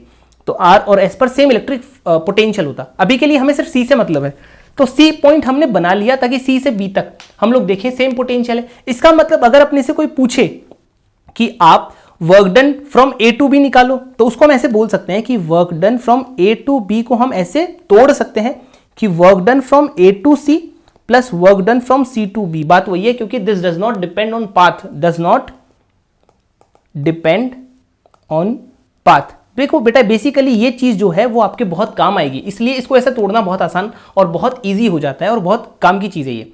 तो ए से सी तक मूव करा दो सिर्फ और सिर्फ, सी से बी तक का वर्क डन क्या हो जाएगा, आपको पता है कि सी से बी के पोटेंशियल डिफरेंस कुछ आ नहीं रहा, सी और बी पर पोटेंशियल सेम है, और अगर ऐसा होता है तो उस केस में वर्क डन क्या होता है बेटा, जीरो, क्योंकि सी और बी पर पोटेंशियल सेम है। इंपॉर्टेंट बात, तो आप work done from A to c निकाल लो, और a to c work done निकालने का मतलब है पोटेंशियल डिफरेंस चाहिए, और यहां पे लिखा हुआ है मूव यूनिट चार्ज, यानी कि क्यू का वैल्यू कितना है 1 कूलम, यूनिट चार्ज का मतलब 1 कूलम, और जब यूनिट चार्ज बोला जाए तो उसको हमेशा पॉजिटिव ही मानना है, नेगेटिव बोला नहीं है तो उसका मतलब पॉजिटिव मानना है। तो यहां से आपको निकालना है work done by external force, कितना आएगा वो 1 इंटू डेल्टा वी, यानी कि 1 इंटू, देखो आप ए से सी तक जा रहे हो यानी कि V C minus V A, बात समझ में आ गई, V C minus V A. अब आप एक बात ध्यान से देखना, ऑब्वियस सी बात है कि सी का पोटेंशियल और ए का पोटेंशियल अगर हम कंपेयर करें तो आपको मैंने बताया हुआ है कि इलेक्ट्रिक फील्ड की डायरेक्शन में पोटेंशियल डिक्रीज करता है, क्या करता है, डिक्रीज, यानी कि सी पर पोटेंशियल डेफिनेटली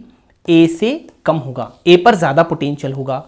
बात क्लियर हो गई, यानी कि आप डिफरेंस निकाल लो, प्लस माइनस की झंझट मत पालना, प्लस माइनस अपने आप हम निकाल लेंगे क्योंकि ए पर ज्यादा है सी पर कम है, इसका मतलब वीसी माइनस वी ए नेगेटिव आएगा। यहां पे अपन लिख सकते हैं कि वीसी माइनस वी एक नेगेटिव वैल्यू आएगी, वो अपने आप समझ में आ गई। तो पहले आप डिफरेंस निकालो नॉर्मली, और यहां पर कांस्टेंट इलेक्ट्रिक फील्ड है, यूनिफॉर्म इलेक्ट्रिक फील्ड है, यूनिफॉर्म इलेक्ट्रिक फील्ड है तो आप क्या लिख सकते हो कि इलेक्ट्रिक फील्ड बराबर क्या होता है, वैसे तो minus D V by D X होता है, लेकिन जब इलेक्ट्रिक फील्ड कांस्टेंट होता है, इलेक्ट्रिक फील्ड अगर कांस्टेंट होता है if, then electric field into distance बराबर क्या होता है बेटा आपका डेल्टा वी का नेगेटिव, यही होता है। अब यहां से आप इलेक्ट्रिक फील्ड इनटू डिस्टेंस निकाल लो, यहां पे आपको क्या दिया हुआ है, इलेक्ट्रिक फील्ड का वैल्यू दिया हुआ है 100 न्यूटन पर कूलम, तो इलेक्ट्रिक फील्ड का वैल्यू हो गया 100 इनटू डिस्टेंस कितनी होगी, डिस्टेंस आप ए से सी तक की निकालोगे, क्योंकि ए से सी मूव करवाना है ना, तो ए से सी की डिस्टेंस निकालना है। तो आप देख सकते हो ये आपका जो ट्रायंगल है ये एक राइट एंगल ट्रायंगल है, इस राइट एंगल ट्रायंगल में अगर आप ए से सी तक की डिस्टेंस निकालोगे तो देखो सबसे पहले ए से बी तक की डिस्टेंस आपको 1 मीटर दी हुई है, this distance is 1 metre and this angle is 30 degree, तो ये डिस्टेंस आप आराम से निकाल लोगे तो कितनी आएगी 1 cos 30 डिग्री। नॉर्मली हम लोगों ने सॉल्व कर लिया तो ये वैल्यू आ गई आपके पास में √3/2, यानी कि √3/2 डिस्टेंस हो गई। तो आप क्या बोलोगे, इलेक्ट्रिक फील्ड इनटू डिस्टेंस यानी कि √3/2 बराबर माइनस डेल्टा वी, तो डेल्टा वी अपने आप नेगेटिव है, हमें पता ही था वो, तो यानी कि यहां पे वैल्यू आप लिख दो सिर्फ 50√3, कितनी लिख दो 50√3, चाहे माइनस 50√3, प्लस माइनस हम बाद में डिसाइड कर लेंगे, but work done by external force यहां से हमें क्या मिलेगा बेटा, वो मिलेगा 1 into v c minus v, obvious सी बात है वो नेगेटिव आएगा क्योंकि नेगेटिव पोटेंशियल डिफरेंस है, तो वो कितना आ रहा है 50√3 और एक नेगेटिव आप अपनी तरफ से लगा दोगे तो minus 50√3 joule is the answer, final answer. ठीक है, पॉजिटिव नेगेटिव में कंफ्यूज नहीं होना, अपना क्रॉस चेक हमेशा ध्यान रखना कि पोटेंशियल कम हो रहा है, इसका मतलब work done by external force negative होगा। ठीक है, अपने आप समझ में आ जाएगा। अब आपके सामने नेक्स्ट क्वेश्चन है, dipole is placed inside it, तब डाइपोल मोमेंट इज पी, एक इलेक्ट्रिक फील्ड दिया हुआ है, find the time period for small oscillation if dipole's moment of inertia is e i, मतलब एक डाइपोल है उसको आपने इलेक्ट्रिक फील्ड में प्लेस कर दिया है। आपको ये पता होगा कि जब भी डाइपोल को इस तरह से प्लेस किया जाता है तो अभी के लिए उस पर टॉर्क कितना लग रहा है बेटा, 0 लग रहा है। कितना लग रहा है, 0। क्यों, क्योंकि टॉर्क का फॉर्मूला होता है P क्रॉस E, होता है कि नहीं, और P और E दोनों के बीच में एंगल 0 डिग्री है, right now the angle is 0 degree, तो इसका मतलब क्रॉस प्रोडक्ट क्या हो जाएगा 0, ऑब्वियस ही बात है दोनों पैरेलल हो गए ना, P और E दोनों पैरेलल हैं इसलिए टॉर्क क्या हो जाएगा 0। लेकिन अब यहां पे स्मॉल ऑसिलेशन की बात कर रहा है, इसका मतलब हमें यहां पे थोड़ा सा इसको डिस्प्लेस करना पड़ेगा। कैसे डिस्प्लेस कर सकते हैं हम, देखो ध्यान से, अगर हम लोग वापस से ये चारों लाइंस बना दें, ये इलेक्ट्रिक फील्ड लाइंस बना दी मैंने और यहां पर मैंने डाइपोल बना दिया। मैंने क्या किया, इस डाइपोल को, अभी ये इक्विलिब्रियम में है, इस पे फोर्स भी 0 है और टॉर्क भी 0 है, फोर्स तो हमेशा 0 रहेगा पर टॉर्क भी 0 है, इसलिए दिस इज एन इक्विलिब्रियम। फिर मैं आपको बता रहा हूं, जब भी आपको टाइम पीरियड के या ऑसिलेशन की फ्रीक्वेंसी के सवाल पूछे जाएं तो पहले उसको इक्विलिब्रियम में है ऐसा दिखाओ कि इक्विलिब्रियम में है, उसकी कंडीशन को समझो, उसके बाद उसको डिस्प्लेस करो, थोड़ा सा अपनी मीन पोजीशन या अपनी इक्विलिब्रियम पोजीशन से थोड़ा सा डिस्प्लेस करो, ऐसा करना क्यों जरूरी है? ऐसा करना इसलिए जरूरी है क्योंकि उसी से हमारी फ्रीक्वेंसी निकल के आएगी। तो यहाँ पे आपने क्या किया, थोड़ा सा इसको डिस्प्लेस कर दिया, और ऑब्वियसली बात है डिस्प्लेस ऐसे ही करेंगे हम, आगे तो नहीं लेके जाएंगे ना। डिस्प्लेस करने का मतलब है कि ये यहाँ पे ऑसिलेशन करेगा तो ये एंगुलर वेलोसिटी से करेगा काम। यहाँ पर सारा मोशन कौन सा होगा, एंगुलर वाला। तो हमने मान लो कि इसको थीटा डिस्प्लेस कर दिया, उससे क्या फर्क पड़ेगा भाई, उससे फर्क बहुत सारा पड़ेगा। पहली बात तो इसका मोमेंट ऑफ इनर्शिया आई दिया हुआ है, ये बहुत काम की चीज है। दूसरी बात, इसको थीटा डिस्प्लेस करने पर तुरंत आप देखोगे कि टॉर्क लगेगा, और टॉर्क कितना लगेगा, पीई साइन थीटा। आपको यह भी पता होगा कि जैसे ही आप इसको इधर करते हो ना, इस पर टॉर्क ऐसा लगता है कि इसको इलेक्ट्रिक फील्ड के पैरेलल ला दे, दैट्स इट। इलेक्ट्रिक फील्ड के पैरेलल लाने वाला टॉर्क लगेगा, यानी कि इसको ऐसे टॉर्क लगेगा कि ये ऐसे ऐसे ऐसे मूव करता रहे, ऐसे है, फिर ये मतलब समझ रहे हो ना, ऐसे ऐसे ऐसे ऐसे मूव करता रहेगा, तो ऐसे टॉर्क इसको लगेगा। बात क्लियर हो गई? तो ऐसे टॉर्क लगने से क्या होगा आगे, ऐसे टॉर्क लगने से, अब देखो यहां पे अपन ने एक चीज देखी हुई है, एफ रीस्टोरिंग जो है वो आपका एक्स के प्रोपोर्शनल आना चाहिए, ये पढ़ा है हमने। एफ रीस्टोरिंग किसके प्रोपोर्शनल आना चाहिए, एक्स के प्रोपोर्शनल। लेकिन यहां पर फोर्स तो नहीं लग रहा, यहां पर क्या लगेगा बेटा, टॉर्क। तो यहां पे टॉर्क रीस्टोरिंग लग रहा है, क्या लग रहा है, एंगुलर में एसएचएम अगर आपने पढ़ा होगा तो वहां पे टॉर्क लिखते हैं हम, और वो किसके प्रोपोर्शनल आना चाहिए, थीटा के। किसके प्रोपोर्शनल आना चाहिए, थीटा के, क्योंकि जैसा एक्स वैसा थीटा। ये डिस्प्लेसमेंट है, ये एंगुलर डिस्प्लेसमेंट है, ऑब्वियस सी बात है। तो टॉर्क रीस्टोरिंग हम लोग लिखते हैं प्रोपोर्शनल टू थीटा, यानी कि यहां पे आएगा अल्फा रीस्टोरिंग, जो कि एंगुलर एक्सीलरेशन होता है। जैसे इसमें क्या आता है, ए रीस्टोरिंग बराबर ओमेगा स्क्वायर एक्स माइनस के साथ, आता है कि नहीं, वैसे ही यहां पे अल्फा रीस्टोरिंग जो है वो माइनस ओमेगा स्क्वायर थीटा के बराबर आएगा। आएगा कि नहीं आएगा? अगर ऐसा हमने सॉल्व कर लिया तो हमारा काम हो गया। अब देखो टॉर्क रीस्टोरिंग हम लोग लिखना चाहते हैं, तो ऑब्वियस ही बात है कि जो टॉर्क लग रहा है वो पीई साइन थीटा ही लग रहा है। अगर आपने थीटा डिस्प्लेस किया है, और देखो theta should be very small, तभी एसएचएम करेगा, और यहां पे वेरी भी लगा दिया मैंने, बहुत स्मॉल होना चाहिए। तो उस केस के लिए आपको ध्यान रखना है कि जब भी थीटा स्मॉल होता है, we can conclude that sine theta can be written as theta.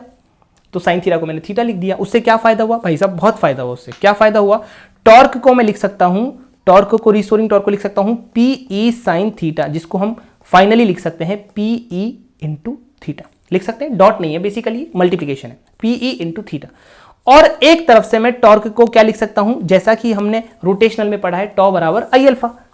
कारण क्या है उसका, क्योंकि एफ बराबर एम ए लिखा जाता है ना, उसी तरह से टॉ बराबर आई अल्फा, ताकि मैं अल्फा लिख पाऊं, और ये रीस्टोरिंग जो है वो भी आएगा। तो यहां से अल्फा रीस्टोरिंग का जो वैल्यू है that becomes P E theta divided by I. और आप देख सकते हो कि आपका अल्फा जो है वो थीटा के प्रोपोर्शनल आ चुका है, जैसा कि यहां पे लाना था हमें। तो ऑब्वियस ही बात है कि ये जो ओमेगा स्क्वायर है वो आपका क्या हो चुका है, पीई बाई आई। बस हो गया आपका काम। यानी कि आपको टाइम पीरियड लिखना है तो हो जाएगा 2 पाई बाई ओमेगा। तो टाइम पीरियड कितना आएगा बेटा, टाइम पीरियड यहां से निकल के आ जाएगा हमारा 2 पाई, ओमेगा की वैल्यू यहां से कितनी आ रही है, under root P E by I, और यह जाएगा आई अपॉन पीई। अच्छा एक और बात, यहां पे एक और चीज आपको ध्यान रखनी है, आई यहां पे मोमेंट ऑफ इनर्शिया है। कभी आपको ऐसे सवाल पूछ लिए जाना कि मान लो कि मैंने डाइपोल मोमेंट को आधा कर दिया या इलेक्ट्रिक फील्ड को डबल कर दिया, हर तरह के सवाल यहां से सॉल्व हो जाएंगे। When dipole moment is doubled, तो इसका मतलब डाइपोल मोमेंट को डबल कर दो तो क्या इफेक्ट पड़ेगा आप निकाल सकते हो। इलेक्ट्रिक फील्ड को भी डबल कर दें, आधा कर दें, या मान लो मोमेंट ऑफ इनर्शिया को अचानक बढ़ा दें, या फिर उसके मास को बढ़ा दें, हर चीज आप इससे सॉल्व कर सकते हो। बेसिकली इलेक्ट्रिक डाइपोल में ऐसे सवाल कम पूछे जाते हैं, पर आपको बार मैग्नेट ध्यान होगा, बार मैग्नेट के लिए भी टाइम पीरियड ऐसा ही आता है बेटा। बार मैग्नेट के लिए टाइम पीरियड आता है 2 pi under root I upon M B. ये बहुत सिमिलर फॉर्मूले हैं, एकदम सिमिलर। पी यहां डाइपोल मोमेंट है, एम यहां पर मैग्नेटिक डाइपोल मोमेंट है, इलेक्ट्रिक फील्ड है ई, और बी क्या है, मैग्नेटिक फील्ड। और यहां पे आपको पता होता है कि बार मैग्नेट कुछ ऐसी दिखती है क्यूबॉइडल शेप में, तो उसका मास वास बढ़ाने और घटाने में बहुत मजा आता है लोगों को। तो उसका जैसे ही मास बढ़ेगा या लेंथ बढ़ेगी या एम बढ़ेगा या बी बढ़ेगा, तो उससे क्या चेंजेस आ सकते हैं टाइम पीरियड में, that can be found from this formula. You got it? इस तरह से हम लोग ये चीज फाइंड कर सकते हैं। बात समझ में आ गई? ठीक है, तो इस तरह से आपको टाइम पीरियड मिल जाएगा। फ्रीक्वेंसी निकालनी है तो फ्रीक्वेंसी होती है 1 अपॉन टाइम पीरियड, उसको उल्टा कर देंगे, यानी कि frequency can be concluded by 1 upon 2 pi under root P E by I. Clear? ठीक है, इस तरह से हम लोग सॉल्व कर सकते हैं। Next question is find the force experienced by the dipole P1 by P2 in both cases if they are placed at r distance and dipoles are very small. ठीक है, अब देखो आपको एक बहुत इंपॉर्टेंट चीज बता रहा हूं बेटा मैं, कि इलेक्ट्रिक डाइपोल में, डाइपोल पर फोर्स लगने के लिए आपको सबसे पहले इलेक्ट्रिक डाइपोल को समझना पड़ेगा। इलेक्ट्रिक डाइपोल पर फोर्स लगता भी है और नहीं भी लगता है, कब नहीं लगता है और कब लगता है, इस पूरी चीज को हम लोग यहाँ पे अच्छे से समझेंगे डिटेल में। अगर मान लो आपने कभी भी इलेक्ट्रिक फील्ड को इस तरह से रखा यूनिफॉर्म, मान लो ई ये क्या है यूनिफॉर्म, तो उसमें अगर आप डाइपोल को ऐसे रख दो, चाहे ऐसे रख दो, चाहे ऐसे रख दो, चाहे ऐसे रख दो, चाहे ऐसे रख दो, चाहे आपकी जैसी इच्छा हो वैसे रख दो, इसमें फोर्स हमेशा क्या आता है, 0 ऑन अ डाइपोल। ये चीज आपने पढ़ी होगी डेफिनेटली, किसी भी डाइपोल को अगर आप यूनिफॉर्म इलेक्ट्रिक फील्ड में रख दोगे किसी भी तरीके से, फोर्स तो पक्का 0 है। अब यहां पर भाई साहब फोर्स लगा रहे हैं, तो फोर्स लगा रहे हैं ना, तो डेफिनेटली यहां पर इलेक्ट्रिक फील्ड यूनिफॉर्म नहीं होगा। और उसी चीज को आप दिमाग में रखो, उसी चीज को दिमाग में रखो, तो उससे आपका काम आसानी से हो जाएगा। अब कैसे हो जाएगा, ऐसे सोचो कि ये आपको निकालना है P1 बाई P2। P2 के कारण P1 पर कितना फोर्स लग रहा है, P2 के कारण P1 पर कितना फोर्स लग रहा है। अगर आप पहले केस में देखोगे तो P2 के कारण P1 पर फोर्स निकालना है। अब देखो P2 के कारण P1 पर फोर्स निकालने का क्या तरीका रहेगा, P2 जो है P1 उसके एक्सिस पर प्रेजेंट है, P2 के कारण P1 पर फोर्स निकालेंगे तो क्या करना पड़ेगा, P2 के इलेक्ट्रिक फील्ड को देखो, क्योंकि जब P1 पर फोर्स निकालना है, हमें किस पे निकालना है फोर्स बेटा, P1 पर, तो इलेक्ट्रिक फील्ड तो दूसरा लगेगा ना, इसका इलेक्ट्रिक फील्ड से काम नहीं चलेगा, इलेक्ट्रिक फील्ड दूसरे का लिखना पड़ेगा। तो P2 का तो इलेक्ट्रिक फील्ड चाहिए, किसका चाहिए, P2 का इलेक्ट्रिक फील्ड। और इलेक्ट्रिक फील्ड P2 का कहां होगा, आपको पता है electric field of P2 will be in this direction only. क्यों, क्योंकि P2 के एक्सिस पर प्रेजेंट है ये पूरी तरीके से, और एक्सिस पर इलेक्ट्रिक फील्ड हमेशा डाइपोल की डायरेक्शन में ही होता है, ऐसी डायरेक्शन में होता है, यस और नो। तो इस तरह से हम बता सकते हैं कि इलेक्ट्रिक फील्ड तो इसी तरफ होगा। लेकिन जो इलेक्ट्रिक फील्ड होता है ना, उसका फॉर्मूला होता है 2kp/x³, और ये डिस्टेंस पर डिपेंड कर रहा है। और आपको पता है कि डाइपोल जो है ना, उसका अलग अलग जो चार्ज है ना, वो दोनों में कुछ ना कुछ सेपरेशन जरूर है। मानो ये -q है, ये +q है, तो दोनों में कुछ ना कुछ सेपरेशन तो है। यानी कि ये +q चार्ज अलग फोर्स एक्सपीरियंस करेगा और ये -q चार्ज अलग फोर्स एक्सपीरियंस करेगा, मतलब नेट आपका कुछ ना कुछ वैल्यू डेफिनेटली आएगा। समझ में आई बात, एक +q चार्ज कम फोर्स या ज्यादा फोर्स एक्सपीरियंस करेगा और -q चार्ज कम या ज्यादा फोर्स एक्सपीरियंस करेगा। कारण क्या है, क्योंकि दोनों जगह पे जो इलेक्ट्रिक फील्ड का वैल्यू है वो एक्जैक्टली सेम नहीं है, कुछ ना कुछ डिफरेंस जरूर है। तो इसको सॉल्व करने का क्या तरीका रहेगा, देखो तरीके 2 हैं, लेकिन आपको मैं बेटर तरीका बताता हूं। फोर्स निकालने के लिए आपको ध्यान रखना है कि हम एक बहुत अच्छी चीज का यूज कर सकते हैं, वो है -du/dx। ये चीज आप लोग पोटेंशियल एनर्जी और जो फोर्स और वर्क डन वाला जो कॉन्सेप्ट है उसमें भी पढ़ते हो, फोर्स बराबर -du/dx। इसके काफी सारे यूजेस हैं। मैं आपको बोल रहा हूं कि कभी भी आपको फोर्स की जरूरत पड़े और आपके दिमाग में कुछ भी नहीं आ रहा ना, तो एक बार दिमाग में इस चीज को जरूर दिमाग में लाना, फोर्स बराबर -du/dx। कारण क्या है, क्योंकि ये फॉर्मूला दिमाग में बच्चों के आता नहीं है, और अगर ये आप ले आओगे तो हो सकता है कि आप सही अप्लाई कर दो, अगर नहीं कवर कर पाओ तो कोई प्रॉब्लम ही नहीं है। बाकी एक बार दिमाग में जरूर लाना इसको कि ये भी अप्लाई किया जा सकता है। तो -du/dx वी कैन पुट। अब ये u क्या है भाई साहब, ये u है पोटेंशियल एनर्जी। अब क्या हम पोटेंशियल एनर्जी को लिख सकते हैं, देखो पोटेंशियल एनर्जी का डिफरेंशिएशन करना है, माइनस लगाना है। माइनस साइन सिर्फ और सिर्फ डायरेक्शन को शो करता है, बाकी मैग्नीट्यूड वाइज हम समझ सकते हैं ना कि वैल्यू किसकी तरफ आएगी, या ज्यादा आएगी या कम आएगी, that is different thing. But हम पीई की वैल्यू लिख सकते हैं। पीई की वैल्यू क्या होती है बेटा, डाइपोल, देखो डाइपोल के लिए जो पोटेंशियल एनर्जी है वो कैसे लिख सकते हैं हम, बताइए आपको। डाइपोल के लिए पोटेंशियल एनर्जी का फॉर्मूला होता है -p.e, होता है कि नहीं, ये पोटेंशियल एनर्जी है बेसिकली। मैं यहां पे इसको सही से लिख देता हूं, दिस इज u मतलब ये किसका फॉर्मूला है, पोटेंशियल एनर्जी का। तो किसके बराबर है, -p.e। अब देखो इसको थोड़ा सा अच्छे से एनालाइज करते हैं। ये आपका P1 है, ये आपका P2 है, इन दोनों के बीच में सेपरेशन है, मान लो x या r, जो भी दिया हुआ है, मान लो r दिया हुआ है तो r मान लो। तो P2 और P1 इनका एक सिस्टम बन रखा है। क्या बन रखा है, सिस्टम। उस सिस्टम की पोटेंशियल एनर्जी लिखने के लिए क्या किया जाएगा, देखो यहां पे आपको किस पर करना है काम, सारा काम P1 पर करना है। किसकी वजह से, P2 की वजह से। ये चीज समझ में आ गई, मतलब आप P लिखोगे ना, ये P, ये तो P है डाइपोल का P, जो कि किसका होगा, P1 का। और ये जो E है ये इलेक्ट्रिक फील्ड है, तो किसके कारण होगा इलेक्ट्रिक फील्ड, P2 के कारण। और इलेक्ट्रिक फील्ड होगा P2 के कारण, किसके कारण होगा, P2 के कारण। मतलब आपको पोटेंशियल एनर्जी का फॉर्मूला क्या लिखना पड़ेगा, P1 और इलेक्ट्रिक फील्ड का जो वैल्यू है, ऑब्वियस ही बात है दोनों डॉट प्रोडक्ट तो यहाँ पर 1 हो जाएगा। क्यों? डॉट प्रोडक्ट में cos थीटा आएगा और वो 1 हो जाएगा क्योंकि P और E दोनों सिमिलर डायरेक्शन में हैं। P और E में यहाँ पे लिख सकते हो कि देखो P1 भी किस तरफ है, आगे, और इलेक्ट्रिक फील्ड भी आगे ही, तो दोनों का cos जो डॉट प्रोडक्ट है उसके लिए cos थीटा 1 हो जाएगा। तो ये डॉट तो हटा दो, आपको दिमाग में क्या रखना है, माइनस P1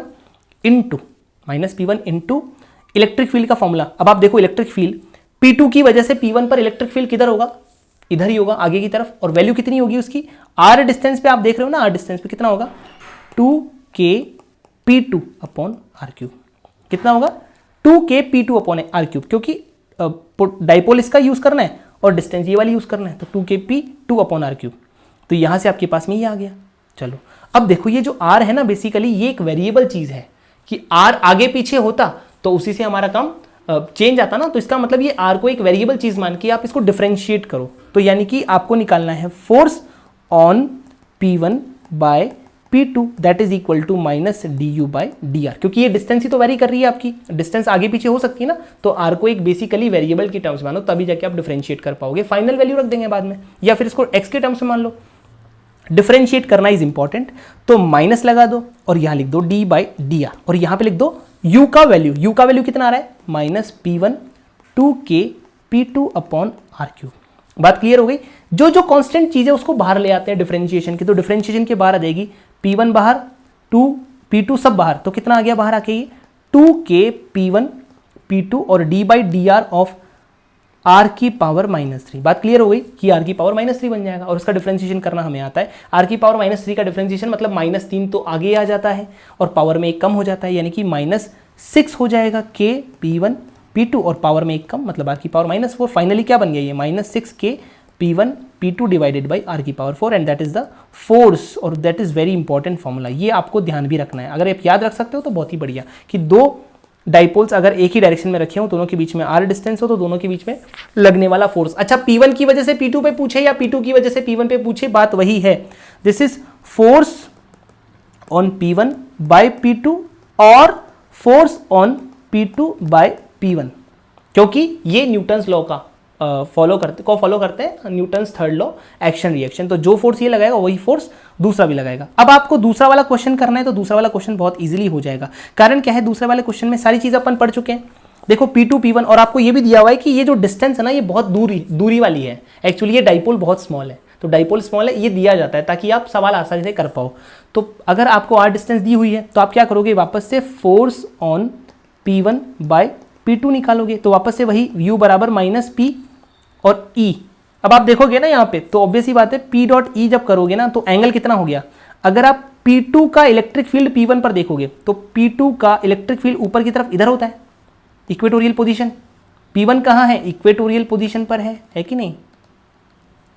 P1 कहाँ है, P2 के लिए इक्वेटोरियल पोजीशन पर है। इसका मतलब हम ये बोल सकते हैं कि इलेक्ट्रिक फील्ड विपरीत दिशा में, यानी कि ऑपोजिट डायरेक्शन में होगा, तो यानी कि यहाँ पर थीटा 180 डिग्री होगा। तो कोई बात नहीं, तो ये u बन जाएगा आपका -PE, और cos 180 डिग्री कितना होता है -1, मतलब कि ये बन जाएगा PE। मतलब अब यहाँ पर पोटेंशियल एनर्जी लिखनी है, तो पोटेंशियल एनर्जी अगर लिखनी है तो डेफिनेटली मैं दूसरा सवाल कर रहा हूँ सॉल्व। ये आपके दोनों डाइपोल्स हो गए, तो ये पोटेंशियल एनर्जी का जो फॉर्मूला आएगा उसमें डाइपोल आपको यूज करना है P1 वाला, और इलेक्ट्रिक फील्ड किसकी वजह से, P2 की वजह से। कितना होता है वो KP बाय r³ या x³ जो भी यूज करना है, KP और 2 बाई r³। अब आपको करना क्या है, फोर्स निकालना है, तो -du बाई dr। डिफरेंशिएट करना है वापस पहले की तरह, तो आपका फोर्स कितना आ जाएगा बेटा, -d by dr of u का वैल्यू कितना है, k P1 P2 by r³। अब देखो k P1 P2 वापस से बाहर आ जाएगा। अच्छा माइनस और प्लस जो है ना, वो सिर्फ डायरेक्शन को शो करेगा, आप माइनस प्लस से ज्यादा टेंशन मत लो, बस आपको वैल्यू सही से निकालनी है, ठीक है। तो -k P1 P2 into r की पावर -3 हो जाएगा। ये r की पावर -3 का डिफरेंशिएशन वापस से कितना हो जाएगा, -3 आगे आ जाएगा, और r की पावर -4 कितना बन जाएगा बेटा, ये बन जाएगा 3k P1 P2 by r power 4। तो ये हो गया फोर्स जब ये दोनों एक दूसरे के ऊपर रखे रहे इस तरह से, डिस्टेंस r हो तो इसके बीच में लगने वाला force 3k P1 P2 by r की पावर 4, ये इस तरह से निकाल सकते हैं। क्लियर हुई बात। नेक्स्ट क्वेश्चन हम लोग देख रहे हैं, आपको बताया जा रहा है कि इन अ रीजन पोटेंशियल V जो कि x y z पर डिपेंड कर रहा है। बेसिकली इसका मतलब क्या है, x, y, z का मतलब इन तीनों पर डिपेंड करता हुआ एक पोटेंशियल आपको दिया हुआ है, that is 6xy + 3yz + 2zx। बात समझ में आ गई। और आपसे बोला जा रहा है find the force experienced by unit charge placed at 1,1,1। तो थोड़ा सा पहले इसको समझते हैं कि आपको इसको कैसे सोचना है। इस तरह से आप एक वो बना लो, कोऑर्डिनेट सिस्टम बना लो, उसमें एक पॉइंट है जो कि यहाँ है 1,1,1। यहाँ पर एक आपने प्लस क्यू चार्ज रखा हुआ है जिसका वैल्यू है 1 कूलम। ये यूनिट चार्ज यहाँ पे प्लेस कर दिया, बताओ इस पर कितना फोर्स लगेगा। अब ये तो सीधा सीधा पागल बनाने वाली बात होगी भाई, वो कहीं पर भी रख दो। अगर आप उस पर फोर्स निकालना चाहते हो तो पहले उसके लिए क्या फाइंड करना पड़ेगा, एक चार्ज पर आपको कितना फोर्स लग रहा है ये निकालना है, इलेक्ट्रिक फोर्स। तो फाइंड इलेक्ट्रिक फील्ड, सिंपल सी बात है, फाइंड इलेक्ट्रिक फील्ड। तो you have to find the electric field, electric field find करो। तो इलेक्ट्रिक फील्ड फाइंड करोगे तो कैसे आएगा इलेक्ट्रिक फील्ड, देखो इलेक्ट्रिक फील्ड का फॉर्मूला होता है बहुत अच्छा। इलेक्ट्रिक फील्ड का क्या फॉर्मूला होता है, आपको v x y और z के टर्म्स में दिया हुआ ना, तो ये बहुत कॉमन क्वेश्चन है, स्टैंडर्ड क्वेश्चन है। इसका वैल्यू होता है minus del V by del X I cap minus del V by del Y J cap minus del V by del Z K cap. अब आप देख सकते हो ये काम आप आसानी से कर सकते हो। क्यों, देखो del V by del X का मतलब होता है बेटा कि आपको पोटेंशियल वाले फंक्शन का डिफरेंशिएशन करना है बट एक्स के रिस्पेक्ट में।